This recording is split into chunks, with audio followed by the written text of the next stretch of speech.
ચાલો વિદ્યાર્થી મિત્રો, કરંટ અફેર્સની આપણી સરસ મજાની ગામ ગપાટા સિરીઝમાં આપ સૌનું ખૂબ ખૂબ હાર્દિક સ્વાગત છે. હેને આપણે આજે જે છે આ સેશનની અંદર હેને બીએમસી જુનિયર ક્લાર્કનું જે પેપર લેવાનું હતું એની અંદર જે પણ કરંટ અફેરના સવાલ છે એની પણ આપણે શું કરવાના છીએ, ચર્ચા કરવાના છીએ. ઠીક છે, તો જેટલા પણ વિદ્યાર્થીઓ લાઈવ જોઈ રહ્યા છો હેને સ્ટ્રીમિંગ જોઈ રહ્યા છો, પ્લીઝ તમે એક વખત વિડીયોને લાઈક કરી દેજો હેને.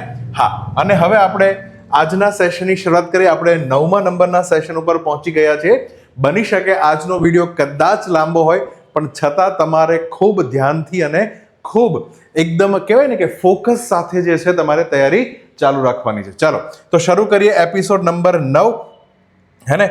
તો સૌથી પહેલા તો ગયા વખતના જે પ્રશ્નોના જવાબ, અચ્છા જે વિદ્યાર્થીઓ પ્રોપર આન્સર આપી રહ્યા છે એમને તો ફાયદો થવાનો જ છે है ना. Consistency is the key. चलो COP30 है ना, કોન્ફરન્સ ઓફ પાર્ટી 30 2025 માં જે બ્રાઝિલના બાલેમ શહેરમાં યોજાણી હતી, એમાં આપણે પૂછેલું હતું કે બ્રાઝિલે કયો મુદ્દો જે છે એ કોન્ફરન્સ ઓફ પાર્ટીમાં મુખ્ય મુદ્દો રાખ્યો હતો, તો એનું નામ છે શહેરી કચરો, અર્બન વેસ્ટ જે છે એ મુખ્ય મુદ્દો હતો. પછી ચોલ સામ્રાજ્યની વાત કરીએ તો રાજેન્દ્ર ચોલ નામના જે રાજા હતા એમણે તમિલનાડુમાં જે સિલામ્બમ નામની યુદ્ધ કળા હતી એનાથી પ્રેરિત થઈ એને એના સૈનિકોને એક નવીન પ્રકારની ટેકનિક શીખવાડી હતી. એનું નામ છે વિજય વલ ટેકનિક હે ને, અથવા તો ક્યારેક ક્યારેક એને કલુંગુ માન્યાર ટેકનિક પણ કહેવામાં આવે છે. પછી બંધારણની કઈ અનુચ્છેદ અંતર્ગત મણિપુરની અંદર જે પહાડી વિસ્તારો હતા એને પોતાના વિશેષ એડમિનિસ્ટ્રેશનનો અધિકાર છે, તો સાહેબ એ છે આર્ટિકલ 371C હે ને. મેં આગળ પણ વાત કરી જ છે, અહીંયા લખી જ છે કે રાષ્ટ્રપતિ હિલ એરિયા કમિટી બનાવશે અને કોઈ પણ કાનૂન ચાહે સંસદનો હોય કે વિધાનસભાનો હોય, આ હિલ એરિયા કમિટીની પરવાનગી વગર જે છે એ લાગુ ન થઈ શકે, એની પરવાનગી બાદ જ લાગુ થઈ શકે. પછી પ્રસાર ભારતી હે ને, બે સંસ્થાની જવાબદારી ભારતની અંદર ઉપાડે છે. પહેલું તો છે ઓલ ઇન્ડિયા રેડિયો અને બીજું છે દૂરદર્શન. આ બંનેનું જે હેન્ડલિંગનું કામ જે છે એ પ્રસાર ભારતી જે ministry of information and broadcasting અંતર્ગત આવે છે. આગળ વધીએ તો ભાઈઓ બહેનો, હવે વાત એવી હતી કે ભક્તિ આંદોલનના કયા સંત હતા કે જેણે હિન્દીને સૌથી પહેલા પ્રવચનોની ભાષા બનાવી હતી, તો ઉત્તર ભારતમાં ભક્તિ આંદોલનને ફેલાવનાર વિશ્વ વિખ્યાત સંત છે સંત રામાનંદ હે ને. હા, એમણે દક્ષિણ ભારતમાં જે ભક્તિ આંદોલન ચાલી રહ્યું હતું એને દક્ષિણ ભારતમાં જે આંદોલન ચાલી રહ્યું હતું એને ક્યાં લઈ આવ્યા, ઉત્તર ભારતમાં. બીજું, આધુનિક ભારતીય હિન્દી સાહિત્યના પિતા, વેરી ગુડ, હિન્દી સાહિત્યના પિતા કોને માનવામાં આવે છે, ભારતેન્દુ હરિશ્ચંદ્ર. ક્લિયર. પછી ગુજરાતના જે 8 અલગ અલગ એગ્રો ક્લાઇમેટિક ઝોન છે ભાઈ હે ને, એમાં સૌથી વધુ વરસાદ કોણ પ્રાપ્ત કરે છે, તો દક્ષિણ ગુજરાત નામનો જે એગ્રો ક્લાઇમેટિક ઝોન છે, દરેકના પોતાના નામ છે, તો એગ્રો ક્લાઇમેટિક ઝોન સૌથી વધારે 1600 સમથિંગ આસપાસ મિલીમીટર જેટલો વરસાદ પ્રાપ્ત કરે છે. પછી TDS નું ફૂલ ફોર્મ પૂછ્યું હતું હે ને, કે ભાઈ ટોટલ તમારા પાણીની અંદર કેટલો અને ક્ષાર જે છે એ ડિઝોલ્વ છે. હવે અહીંયા જે છે TDS ના ફૂલ ફોર્મમાં આ ક્ષારને કહેવામાં આવ્યું છે સોલિડ હે ને, તો ભૂલમાં એવું ના લખાઈ જાય કે ટોટલ ડિઝોલ્વડ સોલ્ટ, નહીં, ટોટલ ડિઝોલ્વડ સોલિડ, કારણ કે અન્ય કોઈ અશુદ્ધિ જો આની અંદર ઓગળેલી હોય તો એ પણ TDS ની અંદર ગણી લેવામાં આવે છે ભાઈ. તો TDS નું ફૂલ ફોર્મ જે છે ખાસ યાદ રાખજો હે ને. T એટલે ટોટલ, કમ્પ્લીટલી, સંપૂર્ણ, ડિઝોલ્વ એટલે ઓગળેલા અને S એટલે સોલ્ટ, નહીં સોલિડ, બિલકુલ હે ને. ચાલો, દુનિયાનું સૌથી ઊંચું ખારા પાણીનું તળાવ કયું છે, પેંગોંગ સો લેક હે ને, પેંગોંગ સો લેક. તમે હમણાં જ જે પેલી એક પિક્ચર આવ્યું હતું, મને યાદ છે ત્યાં સુધી, 120 બહાદુર હે ને, આ પિક્ચર જો તમે જોયું હોય એમાં પણ આ લેકનો ઉલ્લેખ આવે છે. પેંગોંગ સો લેક અથવા તો રેઝંગલા કરીને જે બે પાસ હતા ત્યાંથી ચુશુલ નામનું આપણા ભારતનું એક એરસ્ટ્રીપ ચાઇના જે છે પચાવવા માંગતું હતું, બટ એ પોસિબલ થઈ શક્યું નહોતું.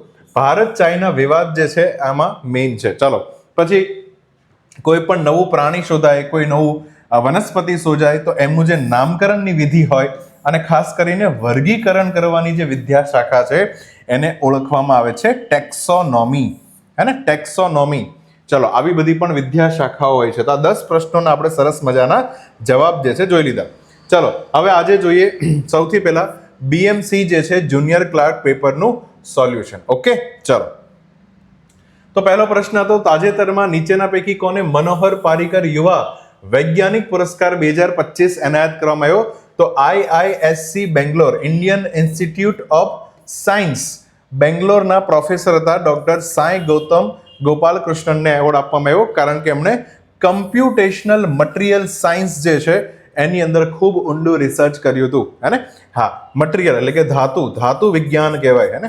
હા, જે મિકેનિકલ એન્જિનિયરો હશે મારા જેવા એ તો સમજી જશે, હે ને?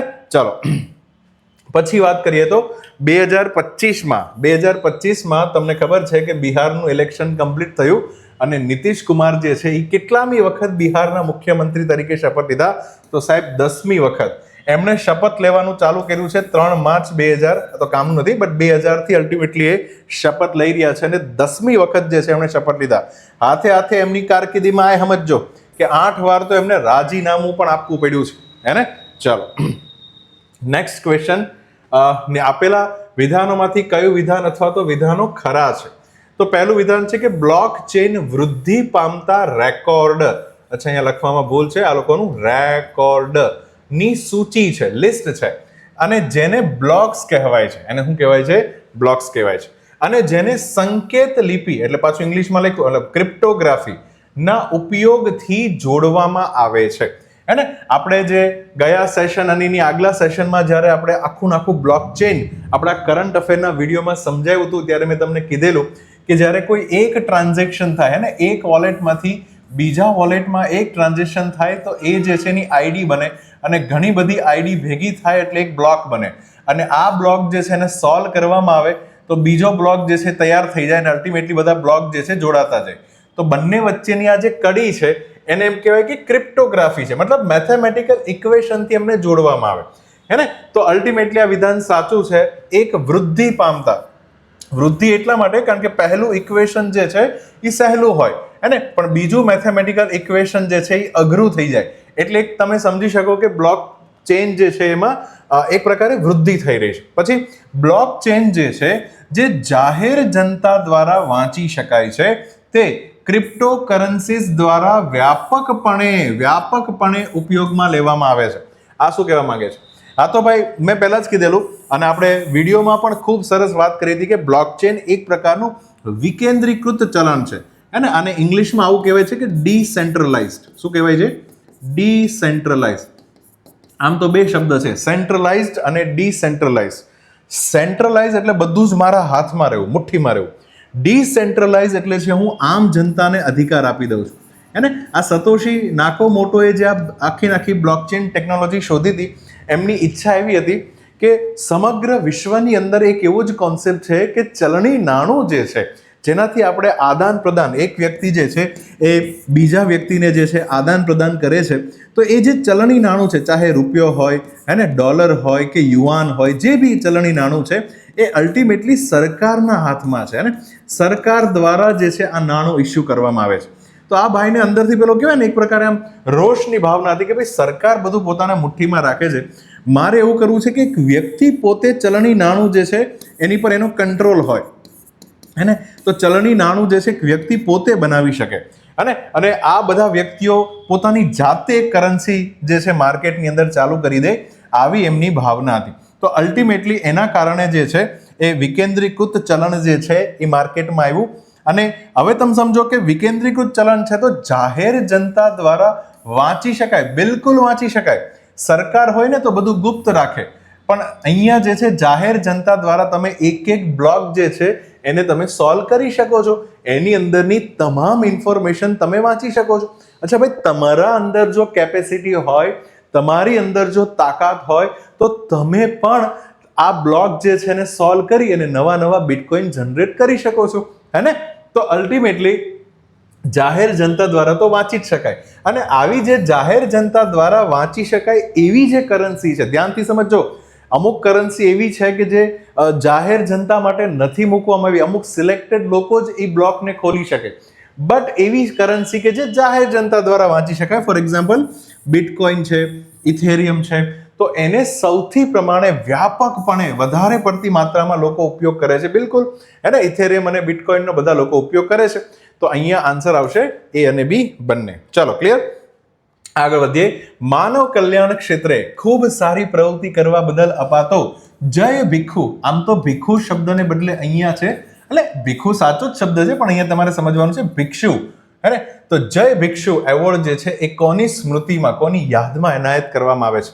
તો આપણા ગુજરાતના સૌથી પ્રખ્યાત, આમ તો જેને સાહિત્યનો અભ્યાસ કર્યો એને ખબર હોય, ગાંધી યુગ જે છે એનું સાહિત્ય વેરી ફેમસ હતું. તો ગાંધી યુગના પ્રખ્યાત સાહિત્યકાર હોય તેનું નામ છે બાલાભાઈ વીરચંદ દેસાઈ, જેને આપણે જય ભીખુ કરીને પણ ઓળખીએ છીએ. એમણે ઘણી બધી નવલકથા લખી, વાર્તાઓ લખી, હે ને, નાટ્ય, ખાસ કરીને શોર્ટ સ્ટોરી લખવામાં વેરી ફેમસ હતા. હે ને, શોર્ટ સ્ટોરી, નાની નાની વાર્તાઓ લખવામાં ફેમસ હતા. ચરિત્રકાર એટલે કે કોઈ પણ વ્યક્તિના જીવનની બાયોગ્રાફી, અને ચરિત્રકાર એટલે બાયોગ્રાફિસ્ટ કહેવાય, તો બાયોગ્રાફી લખવામાં. પછી ટોડલર એટલે કે નાના નાના છોકરાઓની જે સાહિત્ય હોય એમનું પણ એ સાહિત્ય, અને સાથે પત્રકારિતાનું પણ કામ કર્યું છે. તો ખૂબ ઉમદા કામ જે છે એમણે કર્યું હતું, અને એમની જ યાદમાં જે છે અલ્ટિમેટલી આ એવોર્ડ આપવામાં આવે છે. તો she is the right answer. Clear? આગળ વધીએ. નેક્સ્ટ ક્વેશ્ચન હતો છઠ્ઠો, સિક્સ્થ, અને સિક્સ્થ રાષ્ટ્રીય જળ પુરસ્કાર 2024માં શ્રેષ્ઠ રાજ્ય કેટેગરીમાં, અને બેસ્ટ રાજ્ય એની કેટેગરીમાં ગુજરાતનો કયો ક્રમ છે? હા, તો ભાઈ ગયા વર્ષનું કરંટ અફેર છે, છઠ્ઠો નેશનલ વોટર એવોર્ડ 2024 જે છે એને એ તમારે યાદ રાખવાનું હતું. એમાં પહેલા નંબર ઉપર તો છે મહારાષ્ટ્ર, પણ બીજા નંબર ઉપર જે છે ગુજરાત છે. હે ને, તો ગુજરાત જે છે એ અલ્ટિમેટલી બીજા નંબર ઉપર છે, બીજા નંબર ઉપર છે. 2024નો પુરસ્કાર પૂછ્યો છે તો બીજા નંબર ઉપર છે. ચાલો, પછી એફએમ રેડિયોની વાત કરીએ તો એમાં એફએમ એટલે શું થાય? એફએમ એટલે શું થાય? હે ને, તો આપણને બધા જ, આપણે નાનપણથી જે છે રેડિયો સાંભળતા હોઈએ છીએ. FM radio is very famous. હે ને, હવે તો કેવું છે કે ખાલી ફોર વ્હીલો ને એની અંદર જ રેડિયો જે છે એ ચાલતો હોય છે. ક્લિયર? હવે આમાં ધ્યાનથી સમજવા જેવી વાત એ છે, સમજો કે ખરેખર રેડિયો બેડિયો જે પણ છે શું? સમજો કે તમે માની લો કે અહીંયા, ચાલો એક સરસ મજાનો એક રેડિયો એન્ટેના જે છે, હું તો થોડું થિયોરિટિકલ વાત કરું છું, એટલે બરાબર અહીંયા ધ્યાન આપજો. ને આ રેડિયો છે ને, સરસ મજાનો રેડિયો સાંભળો છો. અચ્છા, રેડિયો જે છે એની સુધી સિગ્નલ તો પહોંચતા જ હોય, બિલકુલ પહોંચતા હશે. અને અહીંયા તમને ખબર હોય કે એક બિલ્ડિંગની અંદર માની લો કે એક બેન જે છે એ વહેલી સવારમાં ઉઠીને ગુડ મોર્નિંગ ગુજરાત એમ કરીને બોલે છે. હે ને, મુન્નાભાઈ વાળી જે છે એ બોલે છે. તો અહીંયા જે છે અલ્ટિમેટલી સમજો અત્યારે કે એની છત્રી હોય, અને છત્રીમાંથી જે છે એક સિગ્નલ જતું હોય. હવે એક વાત ધ્યાનથી સમજો, એક સિગ્નલ છે જેનું નામ છે રેડિયો વેવ્સ. હે ને, તમે સાયન્સ અને ટેકનોલોજી ભણ્યા હોય તો એમાં આ સિગ્નલ વિશે ખૂબ ડિટેલમાં ભણવાનું હોય છે. ને રેડિયો વેવ્સ, રેડિયો વેવ્સ એટલે સૌથી દૂર જતા, દૂર સુધી ટ્રાન્સફર થતા વેવ્સ છે.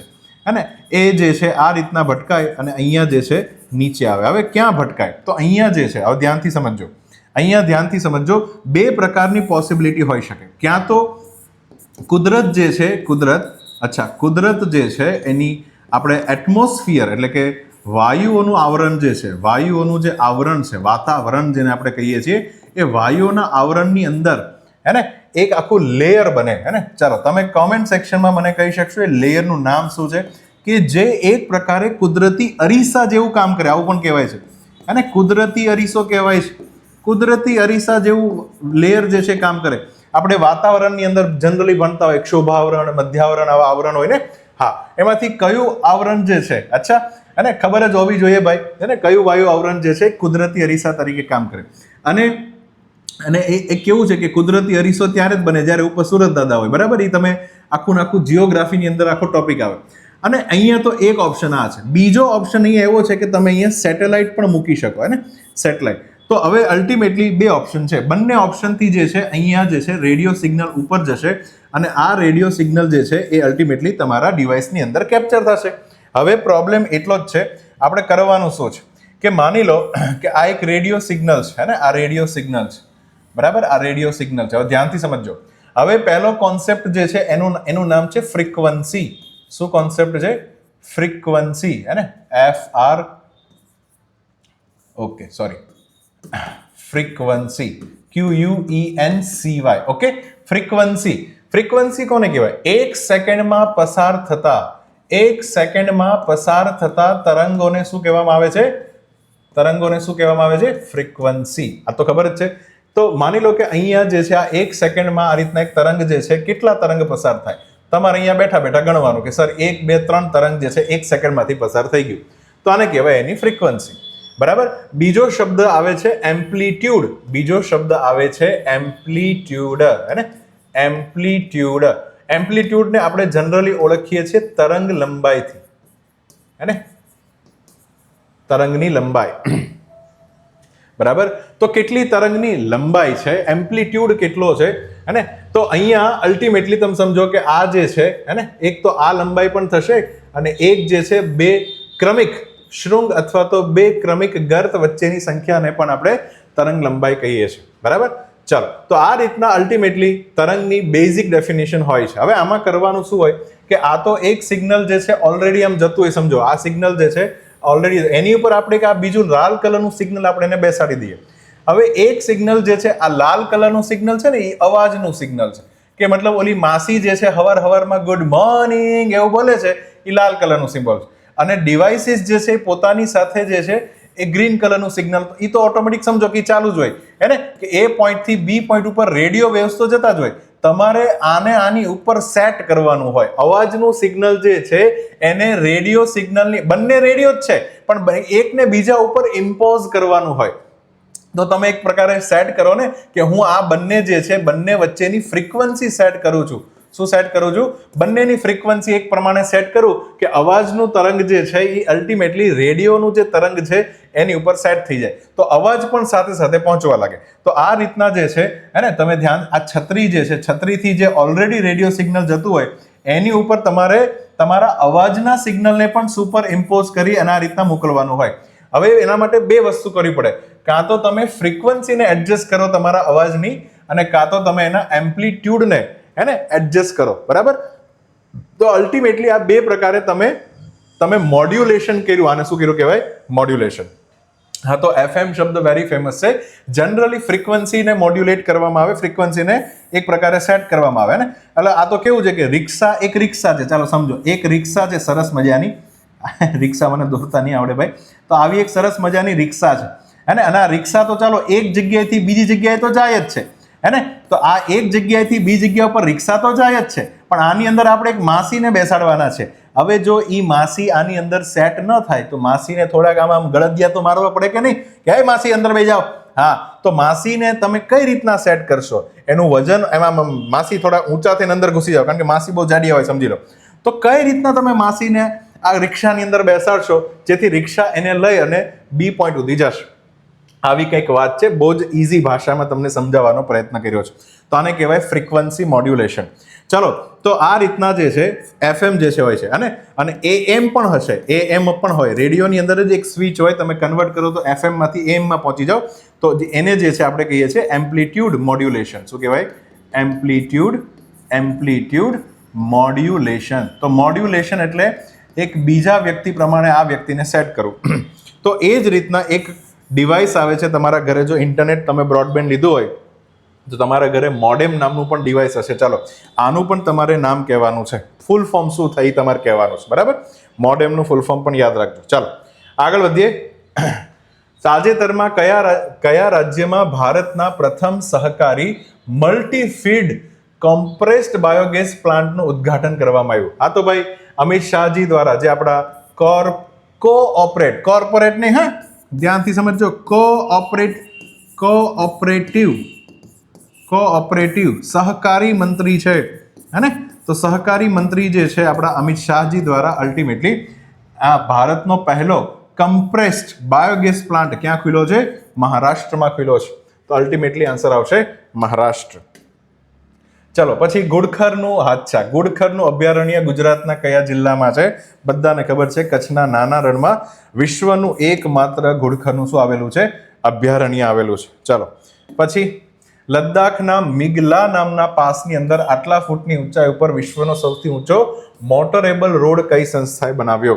તો આપણા ભારતની જે સંસ્થા છે એનું નામ છે બોર્ડર રોડ ઓર્ગેનાઇઝેશન.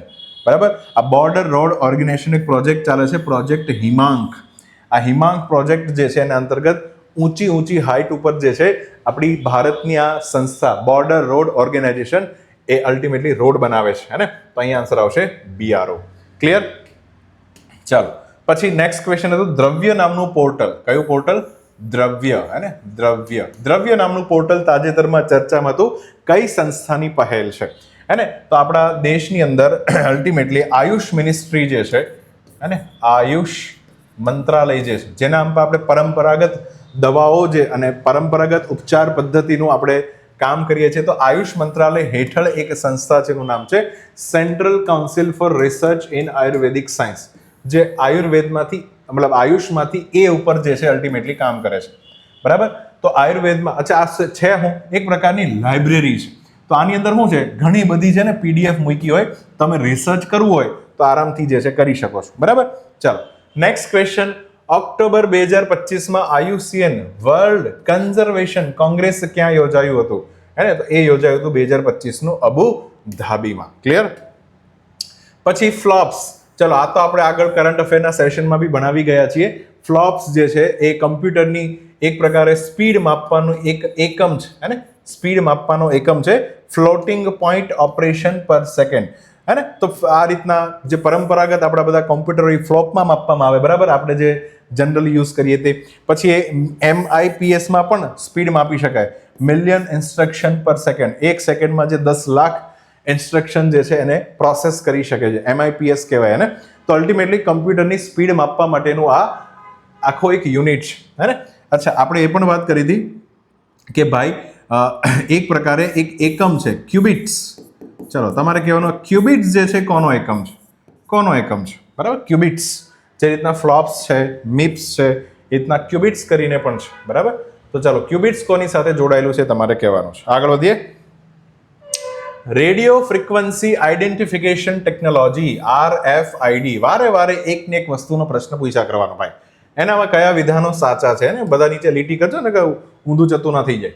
તો RFID માં 2 ઘટકો હોય છે. જો પહેલું વિધાન સમજજો. પહેલું 2 ઘટક, એકનું નામ છે ટેગ અને એકનું નામ છે રીડર્સ, હે ને. એનાથી બનેલી વાયરલેસ સિસ્ટમ, હે ને, વાયરલેસ સિસ્ટમનો સંદર્ભ આપે છે. આ તો પહેલી વાત એવું કહે છે કે RFID એટલે શું થાય. તો પહેલું સમજો કે આ જે આપણા વિન્ડશીલ્ડ ઉપર લગાવ્યો હોય કારની ઉપર, જે આપણે ફાસ્ટેગ કહીએ છીએ, આને જનરલી ટેગ કહેવાય. આ તો વાત સાચી છે, પહેલું જે છે એ ટેગ છે. અને આ ભાઈના હાથની અંદર જે તમને આ ડિવાઇસ દેખાય છે એનું નામ જે છે એ છે રીડર્સ, કારણ કે વાંચવાનું કામ કરે છે. તો અલ્ટિમેટલી નામ શું છે? રીડર્સ. તો 2 વસ્તુ જે છે, ટેગ અને હોય રીડર્સ, ટેગ અને રીડર્સ. અને રીડર પાછું એક ત્રીજી વસ્તુ સાથે બી જોડાયેલું હોય, એ છે કમ્પ્યુટર, હે ને. અંદર પેલો ભાઈ જે છે ગોફલામાં બેઠો જોતો હોય એ કમ્પ્યુટર, અને એની અંદર બધો ડેટાબેઝ હોય. શું હોય? ડેટાબેઝ. આપણો ઓલરેડી ડેટાબેઝ સેટ કરેલો હોય, તો જેથી કમ્પ્યુટરને આઈડિયા આવે.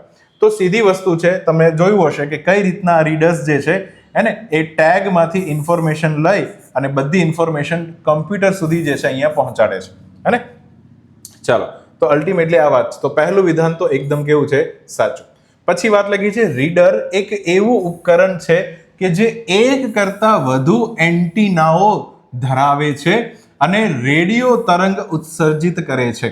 પહેલું વિધાન તો સમજો, રેડિયો તરંગ. મેં વાત એક વસ્તુ ખાસ ધ્યાનથી સાંભળી લેજો. એક નાના અંતર હોય કે પછી લાંબુ અંતર હોય, જનરલી જે છે રેડિયો તરંગ ઇઝ ધ બેસ્ટ, હે ને. આ રેડિયો વેવ્સ જે છે એનો જ મોટા ભાગે ઉપયોગ કરવામાં આવે છે. તો રીડર્સ તો રેડિયો વેવનો ઉપયોગ કરે, પણ પહેલો પ્રશ્ન એ છે કે શું એ એક કરતા વધુ એન્ટીનાઓ જે છે ધરાવતું હોય? અને આ એન્ટીના શું છે?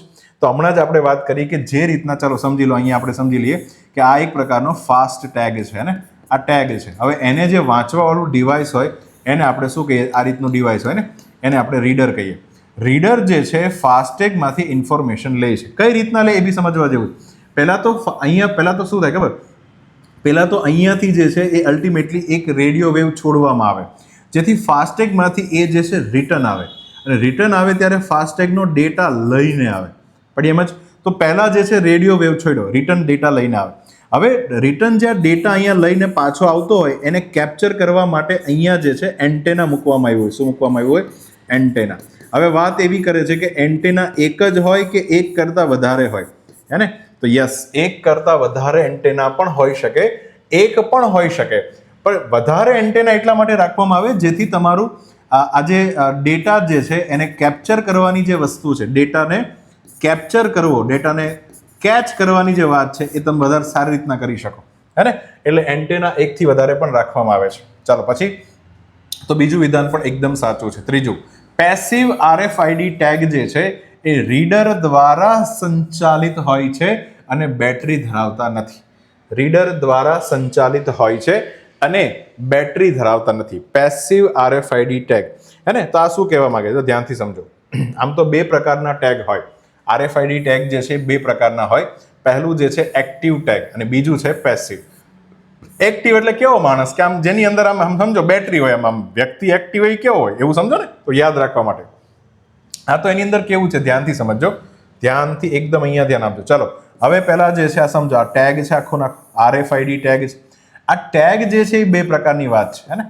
પહેલું છે એક્ટિવ અને બીજું છે પેસિવ. ચલો, પહેલું છે એક્ટિવ, બીજું છે પેસિવ. એક્ટિવ ટેગમાં કેવું હોય ખબર? અહીંયા ટેગ સાથે એક નાની એવી બેટરી જોડી દીધી હોય, હે ને? અહીંયા જ જે છે બેટરી જોડી દીધી, જેથી ટેગ જે છે એને કમ્પ્લીટ જે છે પાવર મેળા કરે. અને તમે સમજો કે વારે વારે તમને ખબર હોય તો જ્યારે આપણે ટોલ ટેક્સ ઉપર આપણે ગાડી લઈને જતા હોય ને ક્યારેક છે ને ઓલું દાંડી ઊંચું જ ન થાય. કેમ?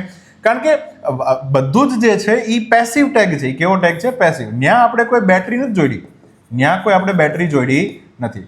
એક્ટિવ ટેગમાં ફાયદો એ થાય કે અહીંયા પેલું રીડર જે છે એ સિગ્નલ પ્રાપ્ત કરવા એની પહેલા આવડવા જ સામેથી આપ દે, ભાઈ મારો ડેટા લઈ લે, હે ને? તો એક્ટિવનો ફાયદો એ છે કે અહીંયા જો તમારી બેટરી લાગેલી હોય, અહીંયા જો બેટરી લાગેલી હોય તો ડેટા જે છે એ ટ્રાન્સમિટ ફટાફટ થાય. ડેટા જે છે ટ્રાન્સમિટ શું થાય? સ્પીડમાં થાય, હે ને? તો આ બી એક સમજવા જેવી વાત છે. પણ પેસિવની અંદર બેટરી ન હોય તો બધું જ આધાર જે છે એ અલ્ટિમેટલી અને રીડર ઉપર હોય. જેટલું રીડર સારું એટલો તમારો ડેટા જે છે આરામથી કેપ્ચર કરી શકે. આ તો પેસિવ ટેગ પોતે સંચાલિત ન હોય, રીડર દ્વારા સંચાલિત હોય. વાત એકદમ સાચી છે, બરાબર? ઓકે. અને બેટરીની તરફ ત્રીજું વિધાન બી સાચું છે. તો અલ્ટિમેટલી 1, 2, 3. હવે યાર ચલો, તો આ સારો પ્રશ્ન હતો અને મગજ માંગી લે એવો પ્રશ્ન હતો. એકાદ પ્રશ્ન તો હોય ને, સીધી વસ્તુ છે. મિસિસ યુનિવર્સ 2025નો ખિતાબ, હા, તો ફિલિપાઇન્સની અંદર મનીલા શહેરમાં યોજાયેલ મિસિસ યુનિવર્સ 2025નો ખિતાબ જીતો છે શેરી સિંહ નામના બેણે, હે ને? શેરી સિંહ. ક્લિયર? ચલો, તો મિસિસ યુનિવર્સનો ખિતાબ એમણે જીતો છે. ઘણા લાંબા સમય પછી આપણને આવો ખિતાબ મળ્યો છે. ક્લિયર? ચલો, તાજેતરમાં bureau of Indian standard BIS, હે ને? BIS જેનું કામ શું છે ભાઈ? જેનું કામ શું છે? આપણે આપણા શહેરની અંદર જેટલા પણ વજનિયાઓ છે અને જેટલા પણ માપ છે, મીટર, સેન્ટીમીટર, આ બધા જે છે એનું કેલિબ્રેશન કરે, એને પ્રોપર જાળવી રાખવાનું કામ જે છે એ BISનું છે. BISની ઓફિસમાં 1 સેન્ટીમીટર એટલે એક્ઝેક્ટ કેટલું થાય એના મોડ્યુલ જે છે પડ્યા હોય છે. તો તમને ઈચ્છા થાય કે ભાઈ 1 મીટર ખરેખર મને ભૂલાઈ ગયું કેટલું હોય, તો ત્યાં જઈને તમે માપી શકો. ક્લિયર? તો સ્ટાન્ડર્ડ રાખે, તમે એને કેલિબર કરી શકો એના આધારે. આ તો એના ડાયરેક્ટર જનરલ જે છે કોણ બન્યા છે? સંજય ગર્ગ, હે ને? એક IAS ઓફિસર છે, એમને BISના ડાયરેક્ટર. IAS બનવાનો ફાયદો જ એ મોટો છે કે તમને બહુવિધ પ્રકારની જોબ જે છે તમને મળી શકે. તમને અલગ અલગ ડિપાર્ટમેન્ટમાં જે છે મેનેજમેન્ટ માટે મોકલી શકે છે. ક્લિયર? ચલો, તો આ સાથે આપણે BMCના પ્રશ્નોનું સરસ મજાનું શું કરી લીધું? સોલ્યુશન. અચ્છા, એક ઓર પ્રશ્ન છે. ગ્લોબલ હંગર ઇન્ડેક્સ, ઓકે, 2025માં ગ્લોબલ હંગર ઇન્ડેક્સમાં ભારતનો કયો ક્રમ હતો? તો 123 દેશનો સર્વે થાય છે, એમાં આપણો રેન્ક હતો 102મો. આ ગ્લોબલ હંગર ઇન્ડેક્સ જે છે એ બે સંસ્થાઓ દ્વારા આવે. એક તો કન્સર્ન વર્લ્ડ વાઇડ પહેલી સંસ્થા છે, એ આયર્લેન્ડનું એક હ્યુમેનિટેરિયન ગ્રુપ છે, માનવતાવાદી એક સમૂહ છે. અને સાથે સાથે આ ઇન્ડેક્સમાં એક બીજી પણ સંસ્થા જોડાયેલી છે, વેલ્ટ હંગરીશ લાઈફ.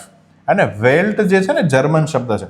સૌભાગ્યથી મને થોડી જર્મની આવડે છે એટલે હું તમને કહી શકું. વેલ્ટ એટલે થાય વર્લ્ડ, અને વર્લ્ડ. હંગરીશ એટલે તો તમને ખબર પડી જ ગઈ, હંગરી ભૂખ. તો વિશ્વની ભૂખ અને વિશ્વને ભૂખ સાથે જોડાયેલી જિંદગી એટલે લાઈફ, આ બંને ઉપર જે છે રિસર્ચ કરે છે એવી એજન્સી છે. બંને ભેગી થઈને અલ્ટિમેટલી ગ્લોબલ હંગર ઇન્ડેક્સ રજૂ કરે છે. તો આપણો રેન્ક 102મો છે, હે ને? ચલો, તો હવે આજના BMCના પેપરોનું આપણે સોલ્યુશન કરી દીધું, હે ને? ચલો, જો વિડીયો ગમ્યો હોય પ્લીઝ લાઇક, શેર, સબસ્ક્રાઇબ કરી લેજો, હે ને? અને બીજા પણ તમારા મિત્રોને કહેજો, બરાબર? હા, થોડા પ્રયોગો ચાલી રહ્યા છે કે જેથી તમને સરસમાં સરસ કન્ટેન્ટ કઈ રીતના મળી શકે એના માટેના પૂરતા પ્રયત્નો જે છે ચાલી રહ્યા છે, બરાબર? ચલો, તો હવે આપણે આપણા સેશનની શું કરીએ? શરૂઆત કરીએ. ઓકે, પહેલો પ્રશ્ન છે 2025માં મહિલાઓ માટેના શહેર સમાવેશન સૂચકાંક હે ને સિટી ઇન્ક્લુઝિવ ઇન્ડેક્સ, હે ને તો એની અંદર ભારતમાં કયું શહેર જે છે ટોચ ઉપર રહ્યું? આ ચારમાંથી કયું શહેર જે છે એ નંબર 1 રહ્યું કે જેમાં મહિલાઓ જે છે એને એની ઇન્ક્લુઝિવનેસ વધારે છે, સમાવેશન વધારે છે.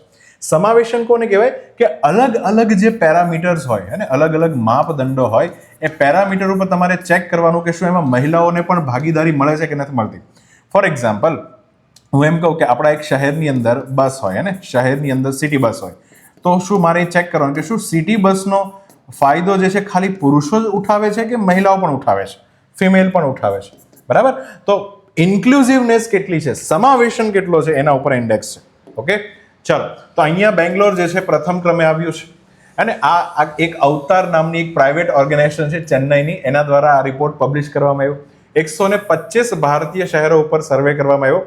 હવે આ માપે છે કે શહેર જે છે મહિલાઓ માટે કેટલું અનુકૂળ છે, હે ને? તમે એક મહિલા જે છે પોતાનું દૈનિક જીવન જીવી રહી હોય તો એ શહેરની અંદર એ પોતે સુરક્ષા અનુભવે છે કે નહીં, એના આરોગ્યની કેર એને મળી રહી છે કે નહીં.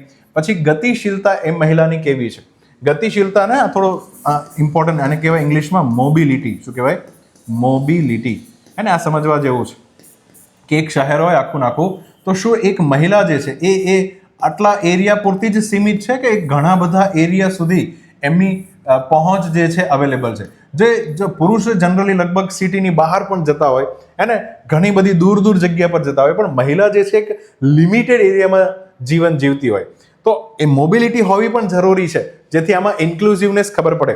પછી વાત છે કે વ્યાવસાયિક જીવન કેવું છે, વ્યવસાય અને ધંધો રોજગાર, તો શું એમને નોકરીઓ એ શહેરમાં સારી રીતના મળે છે?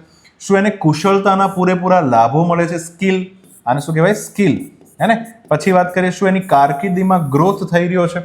અચ્છા, આ બધાના હિસાબે એને માપવામાં આવે છે દૈનિક જીવન અને વ્યાવસાયિક જીવન. આ જે આખો ઇન્ડેક્સ બનાવ્યો એમણે અલ્ટિમેટલી 2 વસ્તુ ધ્યાનમાં લીધી. પહેલું ધ્યાનમાં લીધું સામાજિક સમાવેશ અને બીજું લીધું ઔદ્યોગિક સમાવેશ, હે ને? તો સલામતી, આરોગ્ય, શિક્ષણ, ગતિશીલતા, રહેવાની ક્ષમતા, આ બધાની અંદર તમે જો તો મહિલાઓને શું સરસ સલામતી પ્રાપ્ત થાય છે કે નહીં. અને ગાયનેક ડોક્ટર હોય તો ઘણા શહેરોની અંદર જે છે ગાયનેક ડોક્ટર નથી હોતા, તો આરોગ્યની સાર સંભાળ નહીં મળે. શાળા છે, કોલેજ છે, સાક્ષરતા નથી મળતી, હે ને? ગતિશીલતામાં એને જાહેર પરિવહન એટલે કે BRTS ની બધી બસો હોય. છેલ્લી માઇલ કનેક્ટિવિટી, લાસ્ટ મતલબ ગામડાની જે સ્ત્રીઓ છે, બરાબર, ગામડાની જે સ્ત્રીઓ છે એના સુધી આ બધી સુવિધાઓ જે છે, બસ, રેલવે, આ બધું પહોંચી રહ્યું કે નથી પહોંચી રહ્યું, હે ને? રહેવાની ક્ષમતા, આવાસ, મૂળભૂત સુવિધાઓ આ છે કે નહીં. પછી ઔદ્યોગિકની અંદર ઔપચારિક રોજગાર તકો, હે ને? ઔપચારિક બહુ શબ્દ ઇમ્પોર્ટન્ટ છે. ફોર્મલ જોબ્સ, હે ને? કારણ કે મહિલાઓને જનરલી ઇન્ફોર્મલ જોબમાં રાખવામાં આવે. ફોર્મલ એટલે કે જેમાં પ્રોપર એની સેલરી એના અકાઉન્ટમાં જમા થતી હોય, હે ને? તો ઔપચારિક રોજગારની તકો કેટલી એને મળે છે? કૌશલ્ય વર્ધનની ઇકોસિસ્ટમ તમારા શહેરમાં છે કે નહીં? મહિલાઓની કાર્યબળ વર્કફોર્સમાં ભાગીદારી કેટલી છે? વર્કફોર્સ પાર્ટિસિપેશન રેટ કહેવાય. જિયોગ્રાફીનો અને ઇકોનોમીનો વેરી ઇમ્પોર્ટન્ટ કોન્સેપ્ટ છે. અને ત્રીજી વસ્તુ છે કોર્પોરેટ વિવિધતા અને સમાવેશ નીતિઓ, કે તમારા શહેરોની અંદર જે અલગ અલગ કોર્પોરેટો હોય અને ઘણી બધી કોર્પોરેટ કંપનીઓ હોય, મોટી મોટી મલ્ટીનેશનલ કંપનીઓ પણ હોય, MNC આપણે એને કહીએ છીએ, તો એની અંદર જે છે એની ડાયવર્સિટી કેટલી છે અને એની અંદર મહિલાઓ કેટલી એની અંદર કામ કરે છે, અને મહિલાઓ માટે જે છે હું બર્થડે સેલિબ્રેટ કરે નથી કરતા વગેરે વગેરે બધું ધ્યાનમાં રાખવાનું ભાઈ. અને આ રીતના 2 સ્કોરના આધારે, હવે આ સ્કોર આમ જોવા જઈએ તો કરંટ અફેરમાં ક્યાંથી કામમાં લાગે? તો મેઇન્સમાં લખવાનું થયું હોય કંઈક, અને તો આવા શબ્દો તમારા દિમાગમાં ક્યાંક ગુંજા હોય ને તો તમે લખજો ઔપચારિક રોજગાર તક. જો આવું લખ્યું હોય તો આવું તમારે મેઇન્સમાં લખવાનું થશે, હે ને? અને જેટલા આવા શબ્દો લખશો એટલો તમને શું થશે? બેનિફિટ. આ તો રેન્ક આવ્યો છે તો પહેલા નંબર ઉપર તો કોણ છે? બેંગાલુરુ. અને અમદાવાદ જે છે એ 8મા રેન્ક ઉપર છે, હે ને? આટલું ધ્યાન રાખવાનું. ચલો, એક ક્વેશ્ચન આ પણ પૂછી લઈએ.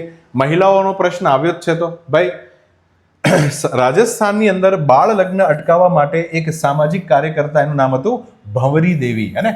હવે આ જે છે મેડમ ખૂબ સારું કામ કરી હતા. રાજસ્થાનની અંદર બાળ લગ્ન અટકાવવાનો પ્રયત્ન કર્યા હતા અને 1992માં એની સાથે ખૂબ બ્રુટલ ગેંગ રેપ કરવામાં આવ્યો, અને જેથી સુપ્રીમ કોર્ટમાં જે છે પહેલા તો લોકોએ આની પર મતલબ કેસ જે છે થવા જ ન દીધો, પણ પછી આગળ જઈને NGOનું એક ગ્રુપ બન્યું અને આખો સુપ્રીમ કોર્ટમાં એક શું થયો? કેસ થયો. અને સુપ્રીમ કોર્ટનો આ ઐતિહાસિક 1992નો જે કેસ છે, જેમાં સુપ્રીમ કોર્ટે એક ગાઈડલાઈન આપી કે તમામ સંસ્થાઓ કે જ્યાં મહિલાઓ કામ કરી રહી છે, અને પછી એ નાની નાની ઓફિસ હોય, આ જગ્યા ઉપર વર્ક પ્લેસ ઉપર, હે ને, શબ્દ સમજો, વર્ક પ્લેસ ઉપર જે છે મહિલાઓ સાથે દુષ્કર્મ થતા હોય છે, હે ને, એમને અલગ અલગ જગ્યા ઉપર ટચ કરવું, એની છેડતી કરવી, આવા બધા પ્રોબ્લેમ્સ હોય છે. અને ક્યારેક ક્યારેક અમુક મહિલાઓ જે ખૂબ સામાન્ય ઘરમાંથી આવતી હોય તો કંઈ બોલી પણ ના શકે, તો આવા કેસીસમાં સુપ્રીમ કોર્ટે કીધેલું છે એ પ્રમાણે કે કોઈ પણ સંસ્થા હોય તો એની અંદર જે છે એક સમિતિ ફરજિયાત હોવી જોઈએ. આ કમિટી જે છે એ કમિટી જે છે એમાં આ મહિલા જેની સાથે કોઈ કાંડ થયો હોય તો એ કમિટીમાં ફરિયાદ દાખલ કરી શકે. તો એની આખી એક ગાઈડલાઈન આપવામાં આવી, જેનું બહુ જ પ્રખ્યાત નામ છે, અને બધાને તમને ખબર બી હશે કે નામ શું છે. ચલો અને લખજો, અહીંયા આન્સર આવશે બેંગલુરુ. આગળ વધીએ. ભારત દ્વારા શરૂ કરાયેલ કયા રાષ્ટ્રીય નેશનલ કાર્યક્રમનો ઉદ્દેશ્ય એવો છે કે જે ડ્રોન હોય, મિસાઇલ હોય, વિમાન હોય જેવા જોખમો, જે હવામાંથી આવતા જોખમો છે એનો સામનો ભારત કરવા માંગે છે અને મલ્ટી લેયર્ડ એર ડિફેન્સ કવચ બનાવવા માંગે છે. મલ્ટી લેયર, એક ને બે, આમ 3 લેયરનું ડિફેન્સ કવચ છે કે એક હાથમાં ઝટકો તો બીજામાં ઝાપટી લેવું, એમાં ઝટકો ત્રીજામાં ઝાપટી લેવું, બરાબર. તો અલ્ટિમેટલી એક આખો પ્રોગ્રામ ભારત સરકારનો છે, એનું નામ શું છે આમાંથી કહેવાનું છે. ક્લિયર? ચલો, મલ્ટી લેયર પ્રોગ્રામ છે, હે ને? ઓકે, તો એનું નામ છે મિશન સુદર્શન ચક્ર. રાષ્ટ્રીય સ્તરનો હવાઈ સંરક્ષણ એટલે કે એર ડિફેન્સ પ્રોગ્રામ છે, એર ડિફેન્સ પ્રોગ્રામ છે, હે ને? હવે એનો ઉદ્દેશ્ય શું છે? તો કે ફાઇટર એરક્રાફ્ટ કોઈ આવે, અથવા તો કોઈ દુશ્મન દેશની મિસાઇલ આવે, અથવા તો ડ્રોન આવે, હે ને, ગમે તે આવે, બહુસ્તરીય હવાઈ સંરક્ષણ કવચ બનાવવાનું છે કે જેથી કરીને એક પણ વસ્તુ ભારતમાં એન્ટર ન થઈ શકે. આ તો લક્ષ્ય પૂર્ણ, મતલબ આ પ્રોગ્રામ જે છે એનો ટાર્ગેટ પૂર્ણ કરવાની ડેડલાઇન છે 2035 સુધીમાં આપણે બનાવી દેવાનું છે, અને આ બનાવવા માટે ખૂબ કોમ્પ્લિકેટેડ ટેકનોલોજીની જરૂર પડે. હવે પહેલા તો મિશન મિશન સુદર્શન ચક્ર, ભગવાન શ્રી કૃષ્ણનું સુદર્શન ચક્રની જરૂર કેમ પડી? એક તો ડ્રોનનો જે ખતરો વધી રહ્યો છે, પાકિસ્તાન વારે ડ્રોન જે છે, હમણાં જ 2-4 દિવસથી ન્યૂઝમાં વાંચું છું, હે ને, તો ડ્રોન જે છે એકદમ બોર્ડર ઉપર આવીને એ ઓબ્ઝર્વેશન કરીને જતું રહે, ડ્રોનથી નિરીક્ષણ કરવામાં આવે, ડ્રોનથી દાણ ચોરી પણ કરવામાં આવે, હે ને. અહીંયા ખાસ કરીને પંજાબ જેવા રાજ્યમાં ખૂબ આરોપ લાગે છે કે પંજાબની અંદર જે ડ્રગ્સ અને જે હથિયાર પહોંચાડવામાં આવી રહ્યા છે એ પાકિસ્તાન ડ્રોન દ્વારા પહોંચાડે છે, અને ડ્રોન પાછું એક્યુરેટ હુમલા કરવામાં પણ કેવું છે, સક્ષમ છે. અને તાજેતરમાં બી ઘણા એવા સંઘર્ષ થયા જેમાંથી આપણે શીખ લીધી. ફોર એક્ઝામ્પલ, ઓપરેશન સિંદૂરમાં બી ડ્રોન અટેક થયો હતો. સાથે રશિયા યુક્રેન યુદ્ધ, આમાં તો એક ગજબનો વિડીયો વાયરલ થયો હતો, જો તમે જોયો હોય. આ યુક્રેન જે છે એનો એક પ્રોગ્રામ છે, એનું નામ છે સ્પાઈડર વેબ દ્વારા એને ઘણા બધા ડ્રોન જે છે એક સાથે એને અટેક કરી, અને જે રશિયાના પ્લેન પડ્યા હતા એને જે છે આખા ઉડાડ નાખ્યા. સમજ પડી? તો એવું કહેવાય છે કે આ બધા પરથી શીખવું પડશે કે દુશ્મન દેશ આપણી પર હુમલો ના કરી જાય. મલ્ટી લેયર્ડ છે, એર ડિફેન્સ પ્રોગ્રામ છે, તો કે લાંબા અંતર એટલે કે દૂરથી કોઈ વિમાન મિસાઇલ આવતી હોય તો એને વહેલા શોધવી, જેટલી વહેલા શોધી શકો એટલો તમારો અટકાવવાનો એને ચાન્સ મળી શકે. ઇન્ટરસેપ્ટ કરવું ઇઝ વેરી ઇમ્પોર્ટન્ટ. પછી છે મધ્યમ અંતર ઉપર. હવે માની લો કે ઉપરથી કોઈ એક વસ્તુ જે છે એ માની લો એન્ટર થઈ પણ ગઈ, પણ મધ્યમ અંતર ઉપર પહોંચી તો અહીંયા જે છે આપણે એને ઇન્ટરસેપ્ટ કરી શકીએ અને એને અટકાવી શકીએ. અને ટૂંકા અંતર પર વાત કરીએ તો, કારણ કે ડ્રોન એવી વસ્તુ છે કે દૂરથી નહીં આવે, અને ડ્રોન તો કેવું છે, આ જમીન છે માની લો, તો ડ્રોન તો અહીંયાથી ઉડતું ફરફર કરતું આવશે. તો ટૂંકા અંતરમાં તો આપણી પાસે બહુ એક્યુરેટ ક્ષમતા હોવી જોઈએ કે જેથી ડ્રોન જે છે ભારતના કોઈ મહત્વના ઇન્સ્ટોલેશન હોય, ભારતની કોઈ પાવર ગ્રીડ હોય, આને ઉપર હુમલો ન કરી દે, તો એનાથી આપણે એને બચાવી શકીએ. તો અલ્ટિમેટલી આ 3 લેવલનો પ્રોગ્રામ જે છે એને સંયુક્ત રીતે નામ આપવામાં આવ્યું છે મિશન સુદર્શન ચક્ર. અને ઓલરેડી ભારતની અંદર એક કામ ચાલી રહ્યું છે, integrated air command and control system. તો આ પ્રોગ્રામ જે ભારતમાં ઓલરેડી ચાલી રહ્યો છે એની સાથે જ મિશન સુદર્શન ચક્ર જે છે એ જોડાઈ જશે. હવે આ જે ઓલરેડી પ્રોગ્રામ એ શું છે પાછો, તો કે ભારતમાં જેટલા બી રડાર છે, સેન્સર છે, અને જેટલા બી ભારતના કમાન્ડ સેન્ટરો છે, હે ને, થિયેટર કમાન્ડ સેન્ટરો છે, એ બધાને જોડવા માટેની એક સોફ્ટવેર સિસ્ટમ છે. એમાં હવે મિશન સુદર્શન ચક્ર પણ જોડાઈ જશે. ટૂંકમાં બધું એક સાથે નેટવર્ક કરવાની વાત છે. અને આ વખતનું તો આર્મીનું જે 2026નું વર્ષ છે એ જ નેટવર્કિંગ અને ડેટા સેન્ટ્રિસિટી સાથે જોડાયેલું છે, હે ને. તો એ પણ આપણે વાત કરી હતી, હે ને, નેટવર્કિંગ અને ડેટા સેન્ટ્રિસિટી. યાદ રાખજો, ડેટા સેન્ટ્રિસિટી. 2026નું વર્ષ જે છે એ આર્મીએ આ વર્ષ તરીકે ઘોષિત કર્યું છે. આ તો બધું સેન્ટ્રલાઇઝ કરવાની વાત ચાલે છે. પછી વાત કરીએ ડ્રોન હોય. અચ્છા, ડ્રોન માની લો ઉડતું આવ્યું, તો એના માટે આવા બે શબ્દો છે, સોફ્ટ કિલ અને હાર્ડ કિલ. કિલ એટલે તો મારી નાખો અને તોડી નાખો, સોફ્ટ એટલે હળવેકથી, હાર્ડ એટલે ભારે. સમજો તો પહેલું છે સોફ્ટ કિલ. કરવાનું શું સમજો. માની લો કે દુશ્મન દેશનો અહીંયા જે છે કોઈ ડ્રોન છે, એ તમને દેખાણું, તો આ ભાઈની પાસે એક પ્રકારના જામર છે, હે ને? જામર તો ખબર હશે ને, આ જ્યારે મોટા મોટા નેતાઓ આવે ને એ જામર લઈને આવે. તો જામર શું કરે, આ ડ્રોન જેના સાથે કોન્ટેક્ટમાં હોય એનું સિગ્નલ અહીંયા જામ કરી નાખે એટલે ડ્રોન ભમ દઈને નીચે પડી જાય. બરાબર? તો આને કહેવાય સોફ્ટ કિલ. એને આપણે હાવ મારી નથી નાખ્યું. પણ હાર્ડ કિલની અંદર ડ્રોનને લેઝર હોય અથવા તો પોઈન્ટ ડિફેન્સ વાળી આ રીતના ગન હોય, સીધું આની પર મારવામાં આવે કે આખું આખું ડ્રોન જે છે તબાહ થઈ જાય. તો એને હાર્ડ કિલ, કાઉન્ટર મેજર કહેવામાં આવે છે. બરાબર? ચલો, બે શબ્દની સાથે જોડાયેલા. તમારે એ કહેવાનું છે પેટ્રિયોટ અને થાડ, વેરી ફેમસ શબ્દો છે દુનિયાના. આ બંને જે છે એ કયા દેશની એર ડિફેન્સ સિસ્ટમનો ભાગ છે, હે ને? આ બંને તમારે કહેવાનું છે. ચલો, અહીંયા આન્સર આવશે મિશન સુદર્શન ચક્ર. નેક્સ્ટ ક્વેશ્ચન, અપેડા દ્વારા કૃષિ ટેક. અચ્છા, કૃષિ ટેકને આપણે કહીશું એગ્રીટેક. ટેકને ફૂલ ફોર્મ કરી નાખીએ તો ચાલો ટેકનોલોજીયા. પછી છે કૃષિ ખાદ્ય સ્ટાર્ટઅપ્સ ને આગળ વધારવા માટે અપેડા નામની સંસ્થાએ કઈ ઇનિશિયેટિવ જે છે શરૂ કર્યું છે. આ ચારમાંથી એક ઇનિશિયેટિવ જે છે એ ચાલુ કરવામાં આવ્યું છે. તમારે આન્સર આપવાનો છે. તાજેતરમાં થયું શું? ચાલો આન્સર જોઈએ. તાજેતરમાં, હવે જ્યાં દેખાડો ત્યાં જોજો, તાજેતરમાં ગ્રેટર નોઈડાની અંદર એક પ્રોગ્રામ ચાલી રહ્યો છે, ઇન્ડસ ફૂડ, હે ને? આપણા ભારતનું જે ફૂડ છે, ખાદ્ય ખોરાક, એની અંદર જે અલગ અલગ ટેકનોલોજી છે એનો એક્સપો ચાલી રહ્યો છે 8, 9 અને 10 જાન્યુઆરી 2026, મતલબ પૂરો બી થઈ ગયો. તો ગ્રેટર નોઈડામાં આ ચાલી રહ્યો હતો. હવે આની અંદર અપેડા સંસ્થાએ ઘોષણા કરી. શું ઘોષણા કરી? ભારતી ઇનિશિયેટિવ. કયું ઇનિશિયેટિવ? ભારત. ફૂલ ફોર્મ શું છે? ભારત જે છે એને હબ બનાવવાનું છે. શેનું હબ બનાવવાનું છે? એગ્રીટેક, રેઝિલિયન્સ અને advancement and incubation for trade integration. ઓહો, કેટલા બધા વર્ડ નાખ્યા. એગ્રીટેક તો હમણાં હું સમજાવીશ કે કૃષિ સાથે જોડાયેલી ટેકનોલોજી, ખેતી સાથે જોડાયેલી ટેકનોલોજી. બરાબર? એક તો આપણે આ કરવાનું. બીજું રેઝિલિયન્સ શબ્દ વારે આવશે અને જેટલા લોકો શબ્દોને નથી સમજી રહ્યા ધ્યાનથી સમજો. રેઝિલિયન્સ કરવું એટલે કે જીવનમાં બાઉન્સ બેક કરવું. શું કરવું? જીવનમાં બાઉન્સ બેક કરવું. કે ભાઈ તમને વારે કોઈ કેવું કે તમે ખરાબ છો, એને તમારાથી આ નહીં થઈ શકે, આમ નહીં થઈ શકે, તમે જે છે ઉદાસ થઈ જાઓ, આ નહીં ચાલે. તમે જેટલા ઝડપથી, તમને જેવી નિષ્ફળતા મળે કે તરત તમે શું કરો? બાઉન્સ બેક કરો, રેઝિલિયન્સ પ્રાપ્ત કરો. કારણ કે એક વસ્તુ પ્રોબ્લેમ એ છે કે ભારતની જે ખેતીનું આખું સેક્ટર છે, ખેતી, હે ને? એમાં પ્રોબ્લેમ એ જ છે કે ખેતીમાં એક વખત માની લો વરસાદ વધારે પડી ગયો, હે ને? તો ખેડૂતો જે છે અલ્ટિમેટલી ઉદાસ થઈ જાય, હે ને? તો રેઝિલિયન્સનો ગુણ જે છે આપણે એની અંદર વધારવો છે. બીજું એડવાન્સમેન્ટ, નવી શોધ કરવી છે. ત્રીજો શબ્દ છે ઇન્ક્યુબેશન. ખબર છે કોઈને ઇન્ક્યુબેશન કોને કહેવાય? ઇન્ક્યુબેશન શબ્દ ઇઝ વેરી ફેમસ. તમે જ્યારે કોઈ નવા બાળકો જન્મતા હોય ત્યાં તમને ખબર હોય તો એક ઇન્ક્યુબેશન બોક્સ હોય, હે ને? એક નાની એવી પેટી કે જેમાં નાનું બાળક જે છે એને પેલું કે ને પ્રી મેચ્યોર ડિલિવરી થઈ ગઈ હોય, 9 મહિના પહેલા બાળક આવી ગયું હોય, સરસ મજાના આ રીતના ઇન્ક્યુબેશન પેટીની અંદર સૂતું હોય. કારણ કે એને તરત બાહ્ય વાતાવરણમાં તમે ના રાખી શકો, એના માટે તમારે ઓક્સિજન અને વિવિધ સુવિધાઓ જે છે તમારે રાખવી પડે.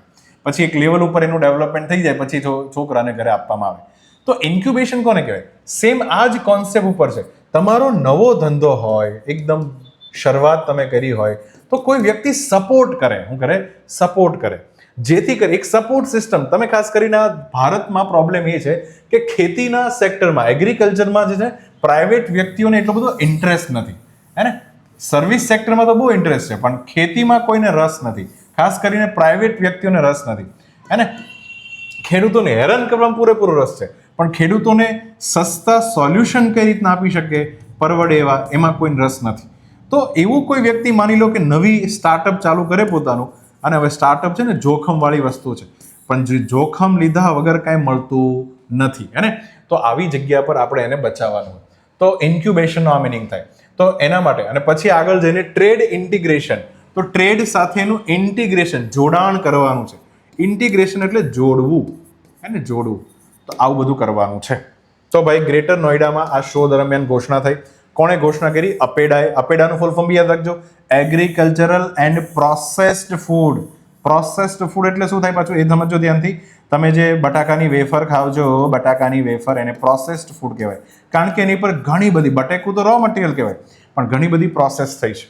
તો પ્રોસેસ્ડ ફૂડ જે છે એની પ્રોડક્ટ જેટલી પણ હોય એને એક્સપોર્ટ વધારવા માટે, એને એક્સપોર્ટ કરવા માટે, એનો વિકાસ કરવા માટે ભારતમાં ઓથોરિટી છે અપેડા, હે ને, ઉદ્યોગ અને વાણિજ્ય મંત્રાલય હેઠળ કામ કરે છે.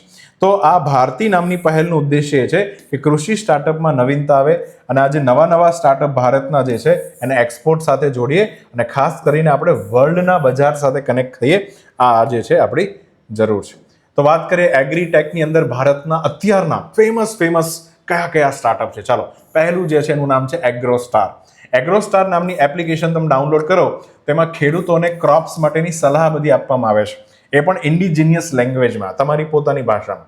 અને હવામાન જો બદલવાનું હોય તો તમે પાકમાં તમે શું કરી શકો એની પણ તમને માહિતી આપવામાં આવે છે. બરાબર, વારે હવામાન બદલાય, વાતાવરણ બદલાય તો ખેડૂતોને ખબર જ નથી હોતી ક્યારેક આની જગ્યામાં શું કરી શકે તો આપણે પાક બચાવી શકીએ. પછી વાત કરીએ ક્રોપ ઇન કરીને એક એપ્લિકેશન છે જેમાં એઆઈ આધારિત સ્માર્ટ ખેતી કઈ રીતના થઈ શકે, પાકનું સતત મોનિટરિંગ માટે કયા ડિવાઇસીસ યુઝ થઈ શકે એની વાત છે. બીજક કરીને એક એપ્લિકેશન છે, બિઝનેસ ટુ બિઝનેસ પ્લેટફોર્મ છે, કસ્ટમર સાથે, એટલે ખેડૂત સાથે લેવા દેવા નથી. કોઈ માની લો કે તમારી પાસે ખૂબ ખેડૂત પાસેથી લીધેલો સામાન પડ્યો છે અને તમારે કોઈને વેચવો છે, તો અલ્ટિમેટલી આ સામાન વેચી શકાય છે, આની પર ડીલ થાય છે. પછી ડી હાર્ટ કરીને એક છે એગ્રીટેક, એ નાના ખેડૂતો કે જે બીજ, પછી ખાતર, પછી દવા જે છે એ યોગ્ય ભાવે લઈ શકે એના માટેની એપ્લિકેશન.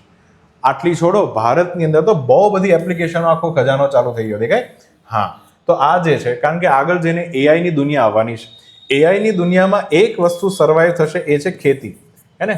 હા, ખેતી, કારણ કે આમાં તમે એઆઈ ઇન્ટિગ્રેટ તો કરશો પણ મૂળભૂત ખેતી તો કરવી જ પડે. તો અત્યારથી એગ્રીટેક જે છે, એગ્રીટેકને કહેવામાં આવે છે સનરાઈઝ સેક્ટર. શું કહેવામાં આવે છે? સનરાઈઝ સેક્ટર, ઉભરતા ઉદ્યોગો કહેવામાં આવે છે. તો આ બધા આગળ જઈને બહુ મોટી બ્રાન્ડ બની શકે આમાંથી, તો એ તમારે ધ્યાન રાખવાનું. ચાલો, તો આ જે છે એને કહેવાય એગ્રીટેક, એના માટે ભારતી પહેલ છે. એક પ્રશ્ન સમજીએ. ભારતના 14 રાજ્યો છે, 14 રાજ્ય રાસાયણિક ખાતરનો ઓછો ઉપયોગ કરે, હે ને. આમ તો 14 LMT થી ઓછો ઉપયોગ કરે, હે. તો એટલા માટે એમને પ્રેરણા આપવા માટે, મતલબ રાજ્ય જેટલું પોતાના રાજ્યની અંદર રાસાયણિક ખાતરનો ઉપયોગ ઘટાડશે, હે ને, મતલબ એ કઈ રીતના ખબર પડે તો કે રાસાયણિક ખાતરની જેટલી કંપનીઓ જે છે એનો ડેટા સરકાર પાસે આવતો હોય, તો જેટલી ઓછી કોથળી જાય વેચાવા માટે, હે ને, તો એટલું ખબર પડી જાય કે એ રાજ્યમાં રાસાયણિક ખાતરનો વપરાશ ઓછો થઈ ગયો છે. તો પછી એ રાજ્ય જે છે ને ભારત સરકાર જે છે ફંડ આપશે, ભારત સરકાર અમુક રૂપિયા આપશે, જેથી કરીને ભારત સરકાર રાજ્યોના ખાતામાં પૈસા જમા કરશે અને આ પૈસા જે છે અલ્ટિમેટલી રાજ્ય ખાસ કરીને અત્યારે જે નેચરલ ફાર્મિંગ જે છે, હે ને, નેચરલ ફાર્મિંગ જે છે, ઓર્ગેનિક ફાર્મિંગ છે, ખાસ કરીને ઓર્ગેનિક ફાર્મિંગ, આ બધાની અંદર અને રાજ્ય પોતે રૂપિયો વાપરી શકે. તો આના માટેની યોજના, વેરી ફેમસ નામ છે, ભારત સરકારની યોજનાઓ પર તમારે પૂરેપૂરી પકડ હોવી જોઈએ. ચાલો, અહીંયા આન્સર આવશે ભારતી પહેલ. આગળ વધીએ. ભારત સરકાર કયા દેશની કંપનીઓને સરકારી કરારોમાં, હે ને, ગવર્મેન્ટના જે કોન્ટ્રાક્ટ હોય, ગવર્મેન્ટ ઘણી બધી વસ્તુ બનાવે છે ભાઈ, તો ગવર્મેન્ટના જે કોન્ટ્રાક્ટ હોય એની અંદર ફરીથી ભાગ લેવાની મંજૂરી આપવા માટે તેમના 5 વર્ષ જૂના પ્રતિબંધોને હળવા કરવાનું વિચારી રહી છે. મતલબ અલ્ટિમેટલી જે છે બિડિંગની પ્રોસેસ થાય, સરકાર જે છે નવી ટ્રેન બનાવે, હે ને, બિલ્ડિંગો બનાવે, આ બધું બનાવ્યા કરે.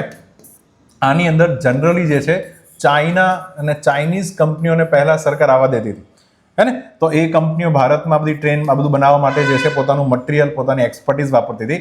પણ પછી તમને ખબર છે કે એક લોચો થયો ત્યારથી આપણે ચાઇના ઉપર બેન મૂકી દીધો. આ તો અત્યારે થયું છે કેવું કે આપણા દેશમાં નાણાં મંત્રાલય દ્વારા હજી તો એક પ્રપોઝલ મૂકવામાં આવી છે, પ્રસ્તાવ, કે ભારતનો જે સરકારી કોન્ટ્રાક્ટ છે એમાં બિડિંગ એટલે કે બોલી લગાવવા માટે આપણે ચીની કંપનીઓ જે છે એની પરના પ્રતિબંધો શું કરી નાખે હળવા.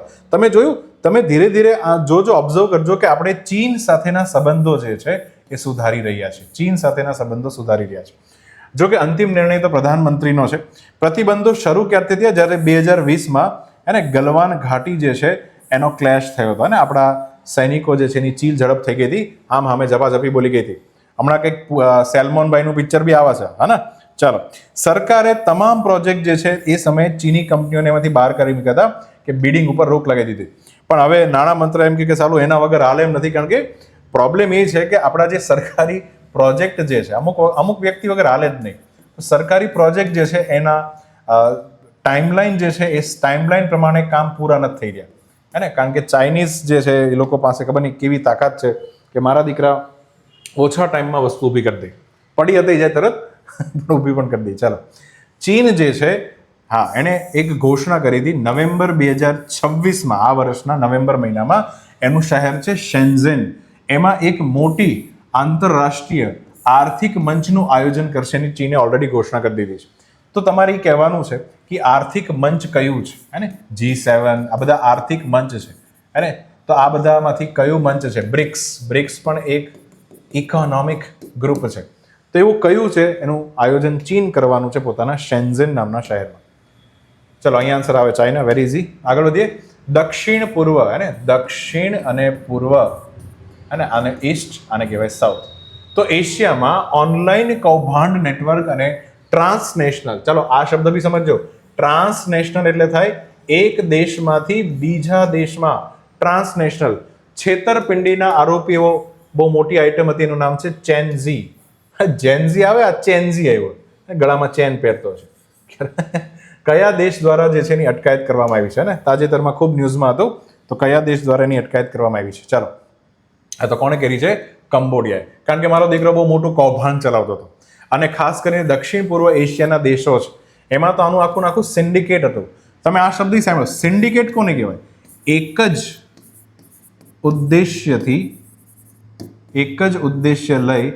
ઉદ્દેશ્ય સાથે ઘણા લોકો જોડાય તો એને કહેવાય છે સિન્ડિકેટ. બરાબર? એક ઉદ્દેશ્ય સાથે ઘણા લોકોનું ગ્રુપ બને. હા, પછી બહુ મોટું ગ્રુપ નથી બનાવવાનું. આ એટલું અત્યંત મોટું નહીં હોય ગ્રુપ, નાનું હશે. અત્યંત મોટું ગ્રુપ નહીં હોય, યાદ રાખજો, અને અત્યંત મોટું ગ્રુપ ન હોય, આને સિન્ડિકેટ કહેવામાં આવે.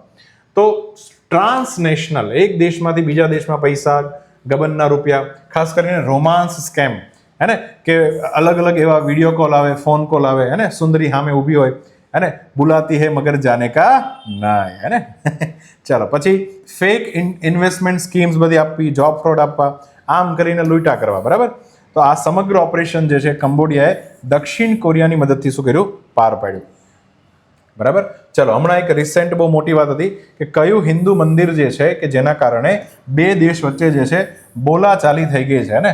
હા, કંબોડિયા અને થાઈલેન્ડ, બરાબર એની બોર્ડર ઉપર, આમ બરાબર એની બોર્ડર છે, ત્યાં જ આ મંદિર છે. તો આ મંદિરનું તમારે નામ કહેવાનું છે કે જેના કારણે ધબાધબી બોલી ગઈ હતી ભાઈ. બરાબર? ચલો, અહીંયા આન્સર આવશે કંબોડિયા. આગળ વધીએ. કઈ સંસ્થાએ નવી દિલ્હીમાં 4 દિવસની રમત-ગમત વિજ્ઞાન વર્કશોપ ચાલુ કરી છે, જેથી કોમ્બેટ એટલે થાય લડાઈ વાળી જે રમત હોય, જેમ કે હું વાત કરું જુડો, બરાબર, રેસલિંગ, આની અંદર શું છે? હામે ધબાધબી બોલાવે ને? હા, તો કોમ્બેટ રમત-ગમતના જે કોચ હોય એને તાલીમ આપવાની છે. કારણ કે કોચ અલ્ટિમેટલી પ્લેયરને તાલીમ આપશે. કોને આપશે? પ્લેયરને. અને પ્લેયરને શીખવાડવાનું કામ કોચનું હોય, તો કોચને બી તો તાલીમની જરૂર હોય, તો એ પ્લેયરને જે છે સાયન્ટિફિકલી શું કરી શકે?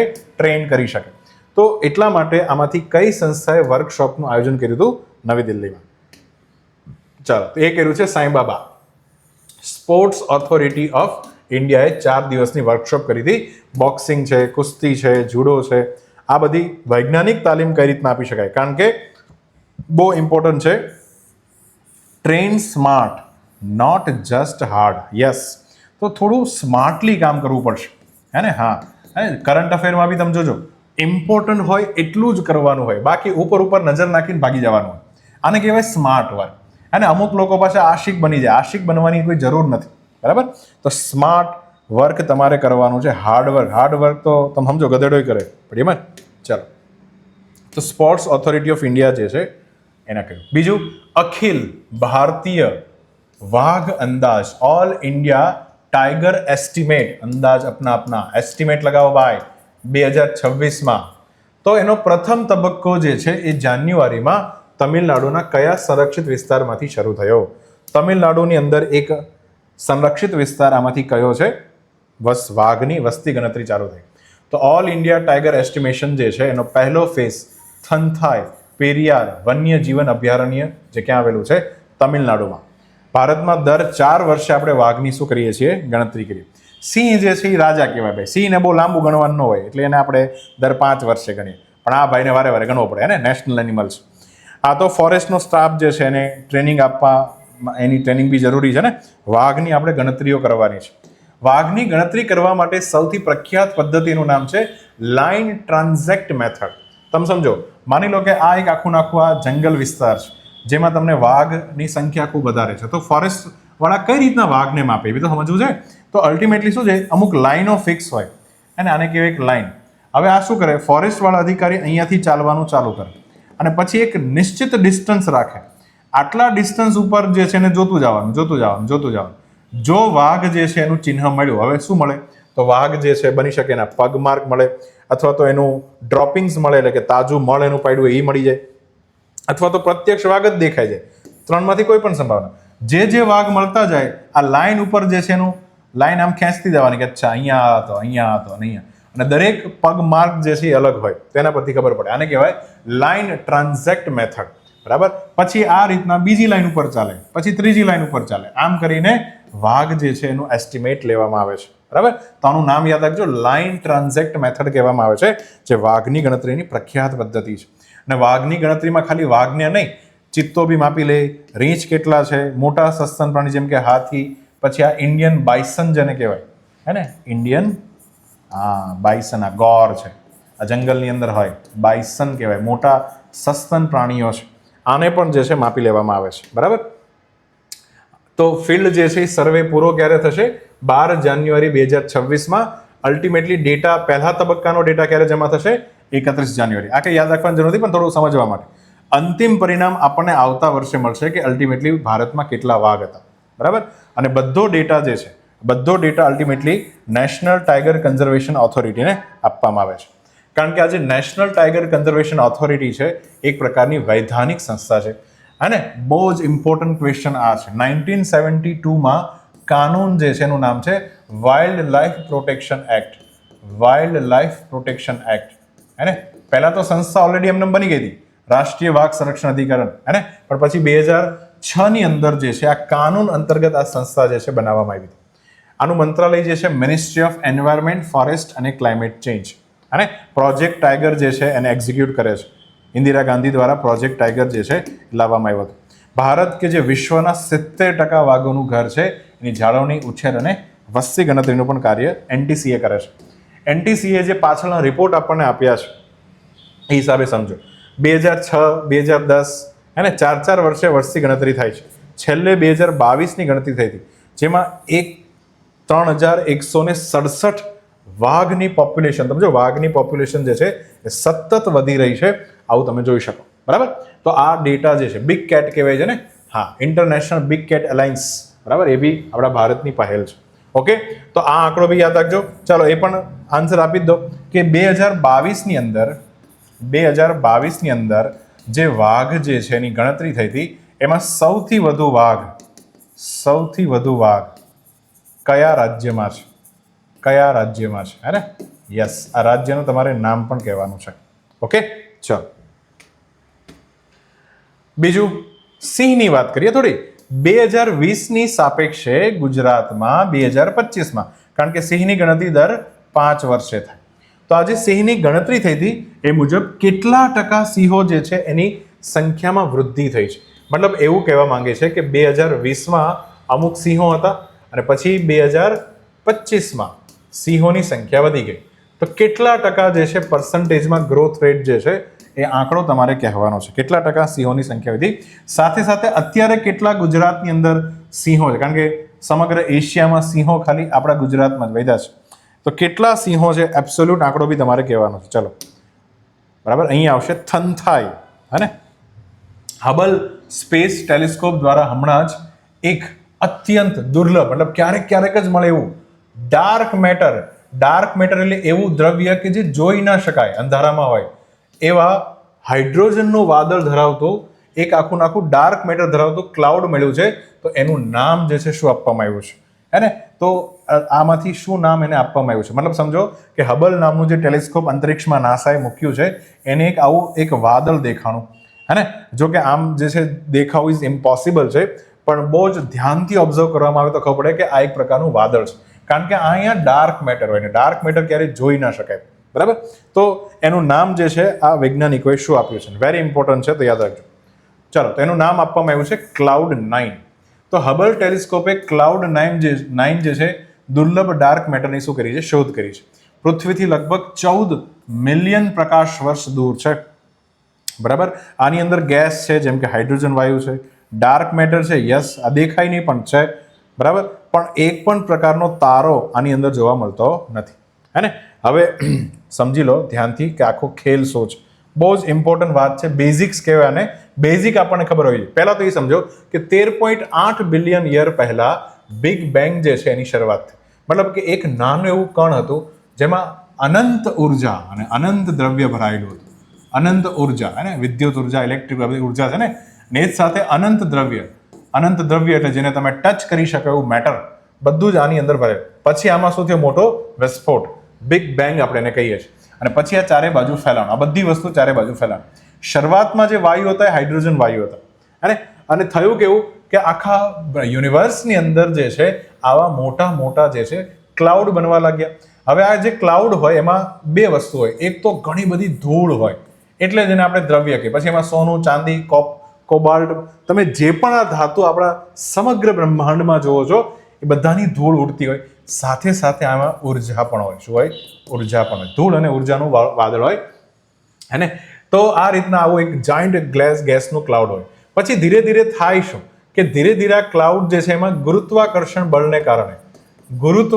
બળને કારણે આ કણો જે છે દૂર દૂર હોય તો એકબીજાને કેવા આવવા લાગે?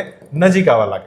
અને એટલા બધા નજીક આવી જાય અને ઉર્જા જે છે એ પણ એકબીજાની સાથે ઇન્ટરેક્શન કરીને એટલી બધી ગરમી પેદા કરે, હે ને?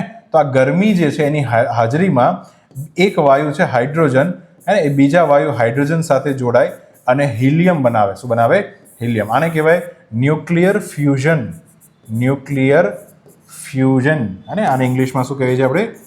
ન્યુક્લિયર ફ્યુઝન, અથવા તો એને ગુજરાતીમાં કહેવાય છે પરમાણુ સંલયન. સંલયન થવું એટલે ભેગું થવું, વિઘટન થવું એટલે દૂર થવું. તો અલ્ટિમેટલી આ રીતના પ્રોસેસ ચાલુ થાય અને વચ્ચે જે છે એક સ્ટાર બને, તારો બની જાય, જેમાં આપણા સુરત દાદા છે, જેમાં ભયંકર ઉર્જા છે અને અત્યારે સતત એની અંદર હાઇડ્રોજન ફ્યુલ જે છે એ હિલિયમમાં કન્વર્ટ થઈ રહ્યું છે અને એનર્જી છૂટી પડે. અચ્છા, બાકી બધો જે ધૂળ હોય એ નાના જે છે અલ્ટિમેટલી શું બનાવે?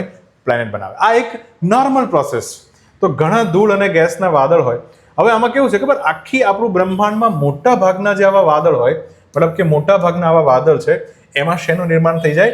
એના ગર્ભમાં તારા બનવા લાગે, અને ઘણા બધા તારા બને એને આપણે શું કહીએ? ગેલેક્સી કહીએ. તો વાદળ એટલું મોટું હોય કે એમાં એટલા બધા સ્ટાર્સ બને કે આખી ગેલેક્સી બની જાય. અમુક એવા વાદળ હોય, ધ્યાનથી સમજજો, અમુક એવા વાદળ હોય કે જેનું મતલબ ફર્ટાઇલ નહીં હોય, એમાં તારાઓ ન બની શકે. તો આવા જે વાદળ છે તો એની ગેલેક્સી પણ બની શકે નહીં, કારણ કે ગેલેક્સી કોને કહેવાય? ઘણા બધા તારાઓનો સમૂહ. એને જ તો આપણે આકાશગંગા કહીએ છીએ, હે ને? તો વાત એવી છે કે બિગ બેંગ જ્યારથી થયો ત્યારથી બે વસ્તુ થઈ. પહેલી વસ્તુ તો મોટા ભાગના વાદળમાં તારાઓનું નિર્માણ ચાલુ થયું. બીજું, અમુક વાદળ એમનેમ રહી ગયા. તો અમુક વાદળ જે એમનેમ રહી ગયા એની અંદર અદ્રશ્ય પદાર્થ આજે પણ એમનેમ પડ્યો છે, અને આ જે અદ્રશ્ય પદાર્થ એને ડાર્ક મેટર કહેવામાં આવે છે. તો વૈજ્ઞાનિકોને આજે આખું ક્લાઉડ જે 14 મિલિયન યર દૂર પડ્યું હોય, તમે સમજો કે એ બિચારા જે છે એની ડિલિવરી ન થઈ, બરાબર? અને એ જે છે એને વાંજા વેણું તમે મારી શકો કે હે વાદળ, તે તારાનું નિર્માણ કેમ ન કર્યું? બરાબર? તો એ વાદળોનો અભ્યાસ પરથી અલ્ટિમેટલી બિગ બેંગ કઈ રીતના થયો છે એની માહિતી મળી છે. તો Cloud9ના અભ્યાસથી બ્રહ્માંડ કેવી રીતે બન્યું, શરૂઆતમાં કેવી પરિસ્થિતિ રહી કે જેના કારણે આ બધું, પછી આ ડાર્ક મેટર જેને આપણે આમ તો જોઈ જ નથી શક્યા, પણ ખબર છે કે આવું કંઈક મેટર આસપાસ છે, તે ક્યાંથી આવ્યું એની પણ આપણને શું મળી શકે? જવાબ મળી શકે. તો આ બધા પ્રશ્નોના જવાબ શોધવા માટે Cloud9 જે છે આનો અભ્યાસ કરવામાં આવે છે. આને છે ને વૈજ્ઞાનિકો એક નામ આપે છે ફેલ્ડ ગેલેક્સી, જે ગેલેક્સી બનવામાં ફેલ થઈ ગયા, હે ને?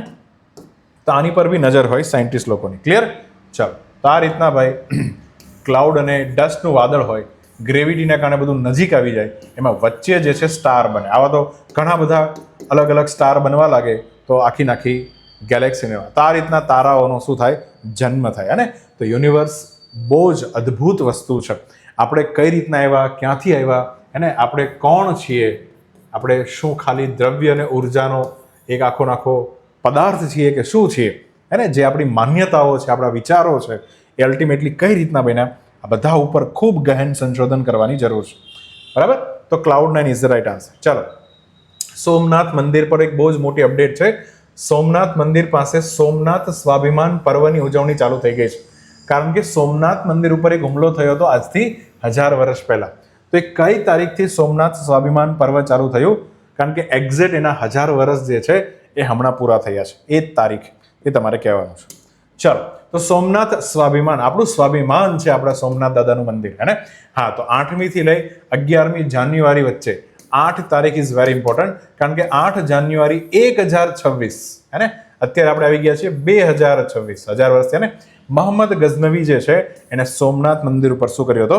હુમલો કર્યો હતો. અને આના વિશે વર્ણન જે છે એ મોહમ્મદ અલ બરૂની જે છે એની પુસ્તક છે કિતાબ અલ હિન્દ. કિતાબ અલ હિન્દ જે, હવે મોહમ્મદ અલ બરૂની જેને આપણે કહીએ છીએ એ એક પ્રકારનો ન્યુટ્રલ સાહિત્યકાર આપણે એને માનીએ છીએ. કેવો સાહિત્યકાર? ન્યુટ્રલ. કેમ કે એને જેવું છે એવું લખી નાખ્યું છે. ગઝનવી સાથે આ ભાઈ જે છે ભારતમાં આવ્યો હતો, અને આ બધાને ખબર છે કે આ રીતના, અને ગુજરાતની વાત કરીએ તો ગુજરાતમાં એ વખતે સોલંકીઓનું શાસન હતું, અને આ ભાઈ જે છે એ અલ્ટિમેટલી સોમનાથ ઉપર અટેક કરવા આવી જાય છે, અને તો એનું વર્ણન જે છે એને કર્યું હતું. ચલો, તો સોમનાથ મંદિર વિશે, એમના અટેક વિશે તો ઘણી બધી જગ્યા પર વાત છે, હે ને? ફોર એક્ઝામ્પલ આપણે થોડી વાત કરીએ તો કેટલા સોર્સ, કેટલા સ્ત્રોત જે છે, બરાબર, સ્ત્રોત કે જેમાં આપણને ઇન્ફોર્મેશન મળે છે કે યસ આવો અટેક થયો હતો. એક તો અલ બરૂની કિતાબ અલ હિન્દ, એ તો તમને ખબર જ છે. પહેલો તો તમે એ કહો કે આ જે અલ બરૂની છે, અલ બરૂની એ પર્શિયન કેવો સાહિત્ય, મતલબ કેવો હિસ્ટોરિયન હતો? પર્શિયન સાહિત્યકાર હતો. બરાબર? એ પર્શિયાથી આવ્યો હતો, અને એમણે જે છે પુસ્તક લખ્યું છે, હે ને? કિતાબ અલ હિન્દ. કિતાબ અલ હિન્દ. તમારે એક આન્સર એ આપવાનો છે કે એ કઈ ભાષામાં લખ્યું છે, કઈ લેંગ્વેજમાં લખ્યું છે, કઈ ભાષામાં લખ્યું. બરાબર? આની અંદર એક તો ઉલ્લેખ છે સોમનાથ ઉપર અટેક. બીજો એક વ્યક્તિ જે છે ભારતમાં આવે છે, એનું નામ છે અબુ ફઝલ બાય હાકી. અબુ ફઝલ બાય હાકી, હે ને? સોરી, આ જે છે ભારતમાં નથી આવતો. બેઝિકલી આ ગઝની એમ્પાયર જ્યાં હતું, મતલબ ત્યાં જે છે દરબારની અંદર સચિવ હતો, હે ને? આ દરબારમાં સચિવનું કામ કરતો હતો ભાઈ. તો આ ભાઈએ પણ એક પુસ્તક લખ્યું છે, બુક લખી છે, એનો રેકોર્ડ છે, અને બુકનું નામ શું છે ધ્યાનથી સમજજો. એનું નામ છે તારીખ એ બાય હાકી. બાય હાકી. આ પુસ્તકની અંદર અબુ ફઝલ બાય હાકીએ લખ્યું છે કે કઈ રીતના ગઝનીએ સોમનાથ મંદિર ઉપર હુમલા બનાવવાની યોજના કરતો હતો. પછી એક ઓર કવિ છે, મતલબ ગઝનવીનો દરબારી કવિ છે, એનું નામ છે ફિરદોશી અથવા તો ફિરદોશી. બરાબર? હા, ફિરદોશી દ્વારા જે છે એક વસ્તુ લખવામાં આવી છે શાહનામા. શું લખ્યું છે? શાહનામા. આ શાહનામા જે છે એની અંદર પણ સોમનાથ મંદિરના અટેકનો હુમલો અને એમની વાતો જે છે ત્યાં જોવા મળે છે.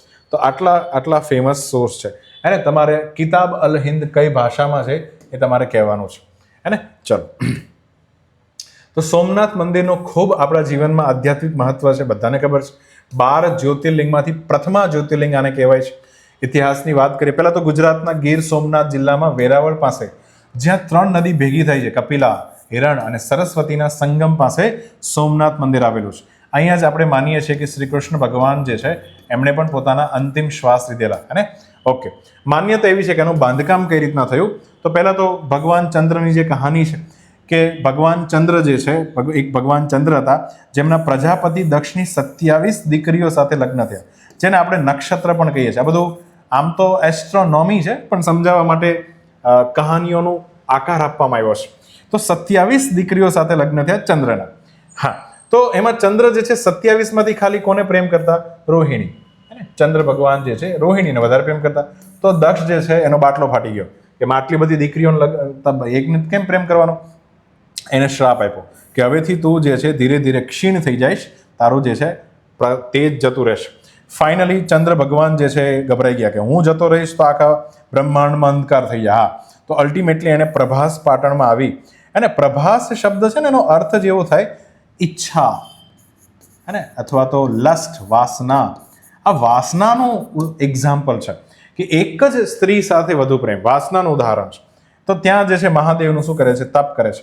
મહાદેવ દાદા ભોળિયાનાથ છે, વરદાન આપે. શું વરદાન આપે છે? કે દર 15 દિવસ ક્ષીણ થશે, વળી પાછા 15 દિવસ તારી કળા વધી જશે. બરાબર? તો સોમનાથ મંદિરની પછી એને ત્યાં શું કરી? સ્થાપના કરી. આવી એક માન્યતા છે. બરાબર? ચાલો, તો બીજી વાત કરીએ તો માન્યતામાં આગળ વધીએ તો દ્વાપર યુગમાં પછી આગળ જઈને શ્રી કૃષ્ણ દ્વારા લાકડાનું મંદિર બનાવ્યું હતું, એવી પણ એક માન્યતા છે.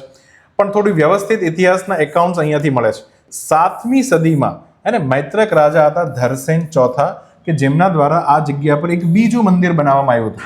અને આના વિશે વર્ણન જે છે હ્યુ એન સાંગની પુસ્તકમાં પણ મળે છે, સીયુકી પુસ્તકમાં બી મળે છે. 725ની અંદર ભારતમાં એક ઓર વ્યક્તિનું આક્રમણ થાય છે, અલ જુનેદ, એને જે સિંધનો ગવર્નર હતો, આરબ ગવર્નર હતો. એણે પણ આ મંદિર ઉપર શું કર્યો હતો? અટક કર્યો હતો. પછી 9મી સદીમાં વાત કરીએ તો ભારતમાં જે ગુર્જર પ્રતિહાર વંશ, હે ને, કારણ કે અહીંયા જ તમને ખબર છે કે ભારતમાં ત્રિપાંખીયો જંગ ચાલી રહ્યો હતો, હે ને, ત્રિપાંખીયો જંગ. ચાલો, ત્રિપાંખિયા જંગની અંદર અલ્ટિમેટલી ભારતની અંદર 3 અલગ અલગ રાજવંશો, હે ને. એક તો છે પાલ વંશ, પછી બીજો જે છે ગુર્જર પ્રતિહાર વંશ, હે ને, અને ત્રીજો જે છે એ રાષ્ટ્રકૂટ વંશ. ભારતમાં આ 3 વંશ જ્યાં લોકો જે છે એકબીજા ઉપર ઝપાઝપી બોલાવી રહ્યા હતા. તમારે એ કહેવાનું છે કે કઈ જગ્યા માટે, ને કઈ જગ્યા માટે આ લડાઈ ચાલી રહી હતી. તો એમાં રાજસ્થાનથી હતા ગુર્જર પ્રતિહારો, અને રાજસ્થાનથી હતા ગુર્જર. પાલ વંશ જે છે બંગાળથી હતો, અને રાષ્ટ્રકૂટ વંશ જે છે, અને રાષ્ટ્રકૂટ વંશ તમને ખબર હોવી જોઈએ આ નાસિક મહારાષ્ટ્રથી છે, હે ને. ચલો, તો અહીંયા એ સમયે ગુર્જર પ્રતિહાર વંશના એક રાજા હતા નાગભટ્ટ પ્રથમ. એણે જ જે છે અલ્ટિમેટલી અલ જુનેદને હાર આપી અને એને કાઢ્યો ભારતમાંથી, અને એણે જે સોમનાથ મંદિરને તોડ્યું હતું એમનું અહીંયા શું કરાવ્યું? પુનઃનિર્માણ કરાવ્યું. બરાબર? પછી વળી પાછો 8 જાન્યુઆરી 1026ના રોજ અને મોહમ્મદ ગઝની દ્વારા આક્રમણ થાય છે, ભયંકર લૂંટ મચાવવામાં આવે છે. વળી પાછું 1026માં એ જ સમયે ભીમદેવ સોલંકી, કારણ કે એમને થોડો વસવસો રહી ગયો હતો કે મારા કારણે અલ્ટિમેટલી મને અટકાવી ન શક્યા ગઝનીને, ફાઇનલી પથ્થરનું શું બનાવે છે? ત્યાં મંદિર બનાવે છે. પછી આગળ વાત કરીએ તો 1169માં કુમારપાલ જે છે એના દ્વારા લાકડાના અમુક ભાગનું પુનઃનિર્માણ કરવામાં આવ્યું. એટલે પથ્થર સાથે અમુક ભાગ લાકડાનો હતો, તો એનું પુનઃનિર્માણ કર્યું અને મંદિર ઉપર જે છે રત્નો જડવાનું ચાલુ કર્યું. 1299ની અંદર વળી પાછો અલાઉદ્દીન ખિલજીનું આક્રમણ, મતલબ એનો સૂબો આવે છે ભારતમાં, ઉલુગ ખાન અને નુસરત ખાન, એના દ્વારા શું કરવામાં આવે છે? આક્રમણ, હે ને. ચાલો, તો તોડવાવાળા તો બહુ બધા છે, જોડવાવાળા કેટલાય સમજવાના છે. 1308માં વળી પાછો ચુડાસમા વંશ જે છે, હે, આપણા વંથલી પાસે જુનાગઢમાં, હે ને, વંથલી પાસે ચુડાસમા વંશ, મહિપાલ નામનો રાજા છે, વળી પાછું પુનઃનિર્માણ કરાવે છે. અને ખેંગાર, એનો દીકરો હતો ખેંગાર, એની અંદર લિંગની શું કરે છે? સ્થાપના કરે છે. બરાબર? ચાલો, પછી વળી પાછું 1391માં જો 14મી સદીમાં વળી પાછો ઝફર ખાન જે છે એ સમયે મોહમ્મદ બિન તુગલકનું શાસન હોય છે ભાઈ, એના સમયે, હે ને, મોહમ્મદ જેને તરંગી શાસક કહીએ છીએ ને આપણે, તો મોહમ્મદ બિન તુગલક જે છે એના સમયમાં ઝફર ખાન જે છે એનું આક્રમણ સોમનાથ મંદિર પર થાય, ત્યારે હમીરજી ગોહિલ જે છે, હા, એને બચાવવા માટે પોતાનું બલિદાન આપી દીધું, હે ને, ધડ જે છે લડતું રહ્યું. તો આ બહુ જ પ્રખ્યાત કહાની છે હમીરજી ગોહિલ, રાજપૂતોની કહાની છે. વળી પાછું 1706ની અંદર આ ગેંડુડો જે છે ઔરંગઝેબ, એણે તોડવાનો આદેશ આપ્યો અને 250 વર્ષ સુધી આ મંદિર જે છે એ ખંડિત અવસ્થામાં રહ્યું. પછી આગળ જઈને અને ભારતના મહાન સરદાર વલ્લભભાઈ પટેલે જ્યારે જુનાગઢનું એનેક્સેશન કરવાની પ્રોસેસ ચાલુ કરી, ત્યારે એને સ્વપ્ન સેવ્યું હતું કે હું મંદિરનું પુનઃનિર્માણ કરીશ. અને ગાંધીજી એવી પણ સલાહ આપી કે સરકારના પૈસા નહીં લેતા આ મંદિરના પુનઃનિર્માણ માટે આમ જનતા પાસેથી ફંડ લેજો, જેથી એક પ્રકારે આધ્યાત્મિક સ્વતંત્રતા પણ જળવાયેલી રહે. ફાઇનલી નવેમ્બર 1947માં સોમનાથ મંદિર ટ્રસ્ટ જે છે, બરાબર, એના દ્વારા પુનરુદ્ધાર જે છે કાર્ય ચાલુ થાય છે સરદાર વલ્લભભાઈ પટેલની પ્રેરણાથી. ફાઇનલી 47, 48, 49, 50 ને 51માં મારું ગુર્જર શૈલીમાં પ્રભાશંકર સોમપુરા. સોમપુરા ખબર ને, જે સોમનાથ મંદિરની આસપાસ રહેતા આર્કિટેક્ચરોનું ફેમિલી ગ્રુપ છે, જે જ આ મંદિરનું વર્ષોથી નિર્માણ કરતા હતા. તો એમના પ્રભાશંકર સોમપુરા દ્વારા નિર્માણ કાર્ય શું કર્યું? પૂર્ણ કર્યું. વાત હતી ઉદ્ઘાટન, હે ને. આ મંદિરના ઉદ્ઘાટનમાં કોણ આવશે? તો ડોક્ટર રાજેન્દ્ર પ્રસાદ, ભારતના રાષ્ટ્રપતિને કહેવામાં આવ્યું. જો કે ત્યાં વિવાદ પણ થયો, કારણ કે ભારતમાં ઘણા લોકો એવો આરોપ લગાવ્યો કે ભારત એક ધર્મનિરપેક્ષ દેશ છે, હે ને. તો એક રાષ્ટ્રપતિ જેવી વ્યક્તિ કે જે સરકારી વ્યક્તિ છે એને આ ધર્મના કાર્યમાં ન જવું જોઈએ. તો ત્યારે રાજેન્દ્ર પ્રસાદ જે છે એને એવું કીધું કે ધર્મનિરપેક્ષતા વાત છે સાચી, પણ આપણા દેશમાં હે ને પોઝિટિવ, હકારાત્મક સેક્યુલારિટી છે, હે ને, પોઝિટિવ સેક્યુલારિટી છે. ક્લિયર? તો હું તો જઈશ. અને સર્વ ધર્મ સમાન આપીને આપણે એક ધર્મ નથી રાખ્યો, એવી કંઈક વાત છે. તો અલ્ટિમેટલી ધર્મનિરપેક્ષતાનો વિવાદ પીધો, પણ રાજેન્દ્ર પ્રસાદ ગયા, ઉદ્ઘાટન બી કર્યું. અને અહીંયા એક વાક્ય વેરી ફેમસ છે, અને આજે તમે કોઈ નિબંધ લખો, એસે લખો, તેમાં લખી શકો. The power of creation is always greater than power of destruction. સર્જનાત્મકતાની જે શક્તિ છે ને, એ વિનાશકારી શક્તિ કરતાં ક્યાંય મોટી છે. તમને તોડવાવાળા ઘણા આવશે, તમે આવા છો, તેવા છો. આપણી સભ્યતાને, આપણી સંસ્કૃતિનો જે આટલો મોટો ઇતિહાસ છે, જોયું ને, આ મંદિરને તોડવાવાળા તો ઘણા બધા છે, પણ જોડવાવાળાઓને યાદ રાખવામાં આવે છે. આજે પણ આ મંદિર હજાર વર્ષથી એમને ઊભું છે, દેખાડે છે કે સંસ્કૃતિ જે છે, ધ્યાનથી સમજો, સંસ્કૃતિ જે છે એ માનવની આત્મા સાથે જોડાયેલી હોય. તમે બિલ્ડિંગ નષ્ટ કરી શકો, મારી આત્મામાં જે ભાવ છે એ ક્યાંથી દૂર કરી શકવાના, ને? તો એ ક્યારેય દૂર નહીં થાય. એટલે મંદિર તો પાછું બનશે, તોડવાવાળા ભલે આવે, હે ને. ચાલો, તો સોમનાથ મંદિર જે છે વેરી ફેમસ છે. મારું ગુર્જર શૈલીમાં છે, ને, મારું ગુર્જર શૈલીમાં છે. ખ્યાલ આવે? આ મારું શબ્દ જે છે તમને ખબર હોવી જોઈએ ને. મારું એટલે થાય છે મરુ. મરુ એટલે રાજસ્થાનની વાત છે, મરુભૂમિ કે ને. હા, તો રાજસ્થાનની શૈલી અને ગુર્જર એટલે આપણું ગુજરાતની શૈલી, બંને શૈલીની સંયુક્ત શૈલી એટલે એનું નામ છે મારું ગુર્જર શૈલી. તો બંનેના કારીગરોને બોલાવીને કામ કર્યું હોય. તો સોમનાથ મંદિર જે છે એની અંદર સભા મંડપ છે, ગર્ભગૃહ જે છે એમાં દાદા બિરાજમાન છે. પણ એની ઉપરાંત એવું એક કયો પ્રખ્યાત મંડપ છે, એનું તમારે અહીંયા નામ કહેવાનું છે, જે જનરલી મંદિરોમાં હોતો નથી, પણ આપણા સોમનાથ દાદાના મંદિરોમાં છે. બરાબર? નામ તમારે કહેવાનું. ચલો, તો 8 જાન્યુઆરી 2026 અટેક થયો. રાયસીના હિલ્સ, જે આપણા રાષ્ટ્રપતિ ભવન છે અહીંયા, હે ને, રાયસીના. તમે જો ને, આ રીતના હિલ છે, આખો પર્વત છે. તો રાયસીના હિલ્સ ઉપર સાયન્સ ડિપ્લોમસી ઇનિશિયેટિવ 2026 નીચેનામાંથી કયા સ્થળોએ રાયસીના ડાયોગ સાથે યોજાવાનું છે? મતલબ કે આ 4માંથી કયા લોકેશન ઉપર અલ્ટિમેટલી આ પ્રોગ્રામ જે છે થવાનું છે? જો ઓલરેડી ભારતમાં રાયસીના ડાયલોગ તો ચાલે જ છે, એના ભાગરૂપે આ એક અલગ પ્રોગ્રામ જે છે એ થવાનો છે. ચાલો, તો અહીંયા જે છે વાત સમજો. રાયસીના સાયન્સ ડિપ્લોમસી, આ નવો શબ્દ છે તમારા માટે. કારણ કે તમે સમજો, વિજ્ઞાન અને ટેકનોલોજી એવી વસ્તુ છે કે જેનાથી એક દેશથી બીજા દેશ વચ્ચે તમે સંબંધ બાંધી શકો, હે ને. અને ખાસ કરીને કેવા સંબંધ? કૂટનીતિક સંબંધ. સંબંધ એટલે કે જેમાં તું મારો ફાયદો કરે તો હું તારો ફાયદો કરું, આને કૂટનીતિ કહેવાય. સમજ પડી? તો કૂટનીતિક સંબંધ વધારી શકે. ફોર એક્ઝામ્પલ, ભારતનું વિજ્ઞાન એટલે કે ભારતની COVID-19 વખતે ભારતે જે વેક્સિન બનાવી હતી, તો ભારતે એનું મફતમાં વિતરણ કર્યું હતું. ઘણા બધા દેશોને વેક્સિન આપી હતી. તો જેથી કરીને ભારતે જે છે એને વેક્સિન આપી, તો બદલામાં એ દેશ જે છે એ ભારતને બી એના જે સમૃદ્ધ સંસાધનો આપે ને. તો સાયન્સ અને ટેકનોલોજીને કારણે જે છે એ કૂટનીતિ એટલે કે ડિપ્લોમસી તમે કરી શકો, એની વાત છે. ઈસરો જે છે એ અન્ય દેશના ઘણા બધા સેટેલાઇટ્સ કરી આપે છે, લોન્ચ કરી આપે છે. તો એકબીજાને આપણે મદદ કરીશું તો આગળ વધીશું, અને વિજ્ઞાનની મદદથી મદદ કરશું. એના માટે હજી આ ડિપ્લોમસી કઈ રીતના સારી કરી શકાય, એના માટે આ આખું નાખી પહેલ યોજવામાં આવી. કોના દ્વારા પહેલ યોજવામાં આવી? તો ભારતના જે મુખ્ય વૈજ્ઞાનિક સલાહકાર જે છે, અને સાથે સાથે એક સંસ્થા છે ઓબ્ઝર્વર રિસર્ચ ફાઉન્ડેશન. આ બંને ભેગા થઈને વાત કરી કે આપણે આવું પણ કંઈક કરવું જોઈએ, હે ને. ભારતમાં વર્તમાનમાં જે મુખ્ય વૈજ્ઞાનિક સલાહકાર, જેનું નામ છે અજય કુમાર, આ ભાઈ, હે ને, અજય કુમાર. તો એમના દ્વારા અને ઓબ્ઝર્વર રિસર્ચ ફાઉન્ડેશન, આ બંને સંસ્થા દ્વારા આ કરવામાં આવ્યું. ચલો, ભારતમાં રાયસીના ડાયલોગ જે છે એનું આયોજન થતું રહી છે. 2016થી નરેન્દ્ર મોદીએ ભારતમાં સોફ્ટ પાવર વધારવા માટે, સોફ્ટ પાવર એટલે ભારતમાં આ રીતના સંબંધો વધારવા, એકબીજાના મંત્રી પત્રકારો આપણા દેશમાં આવે, આપણાવાળા ત્યાં જાય, એને સોફ્ટ પાવર કહેવાય.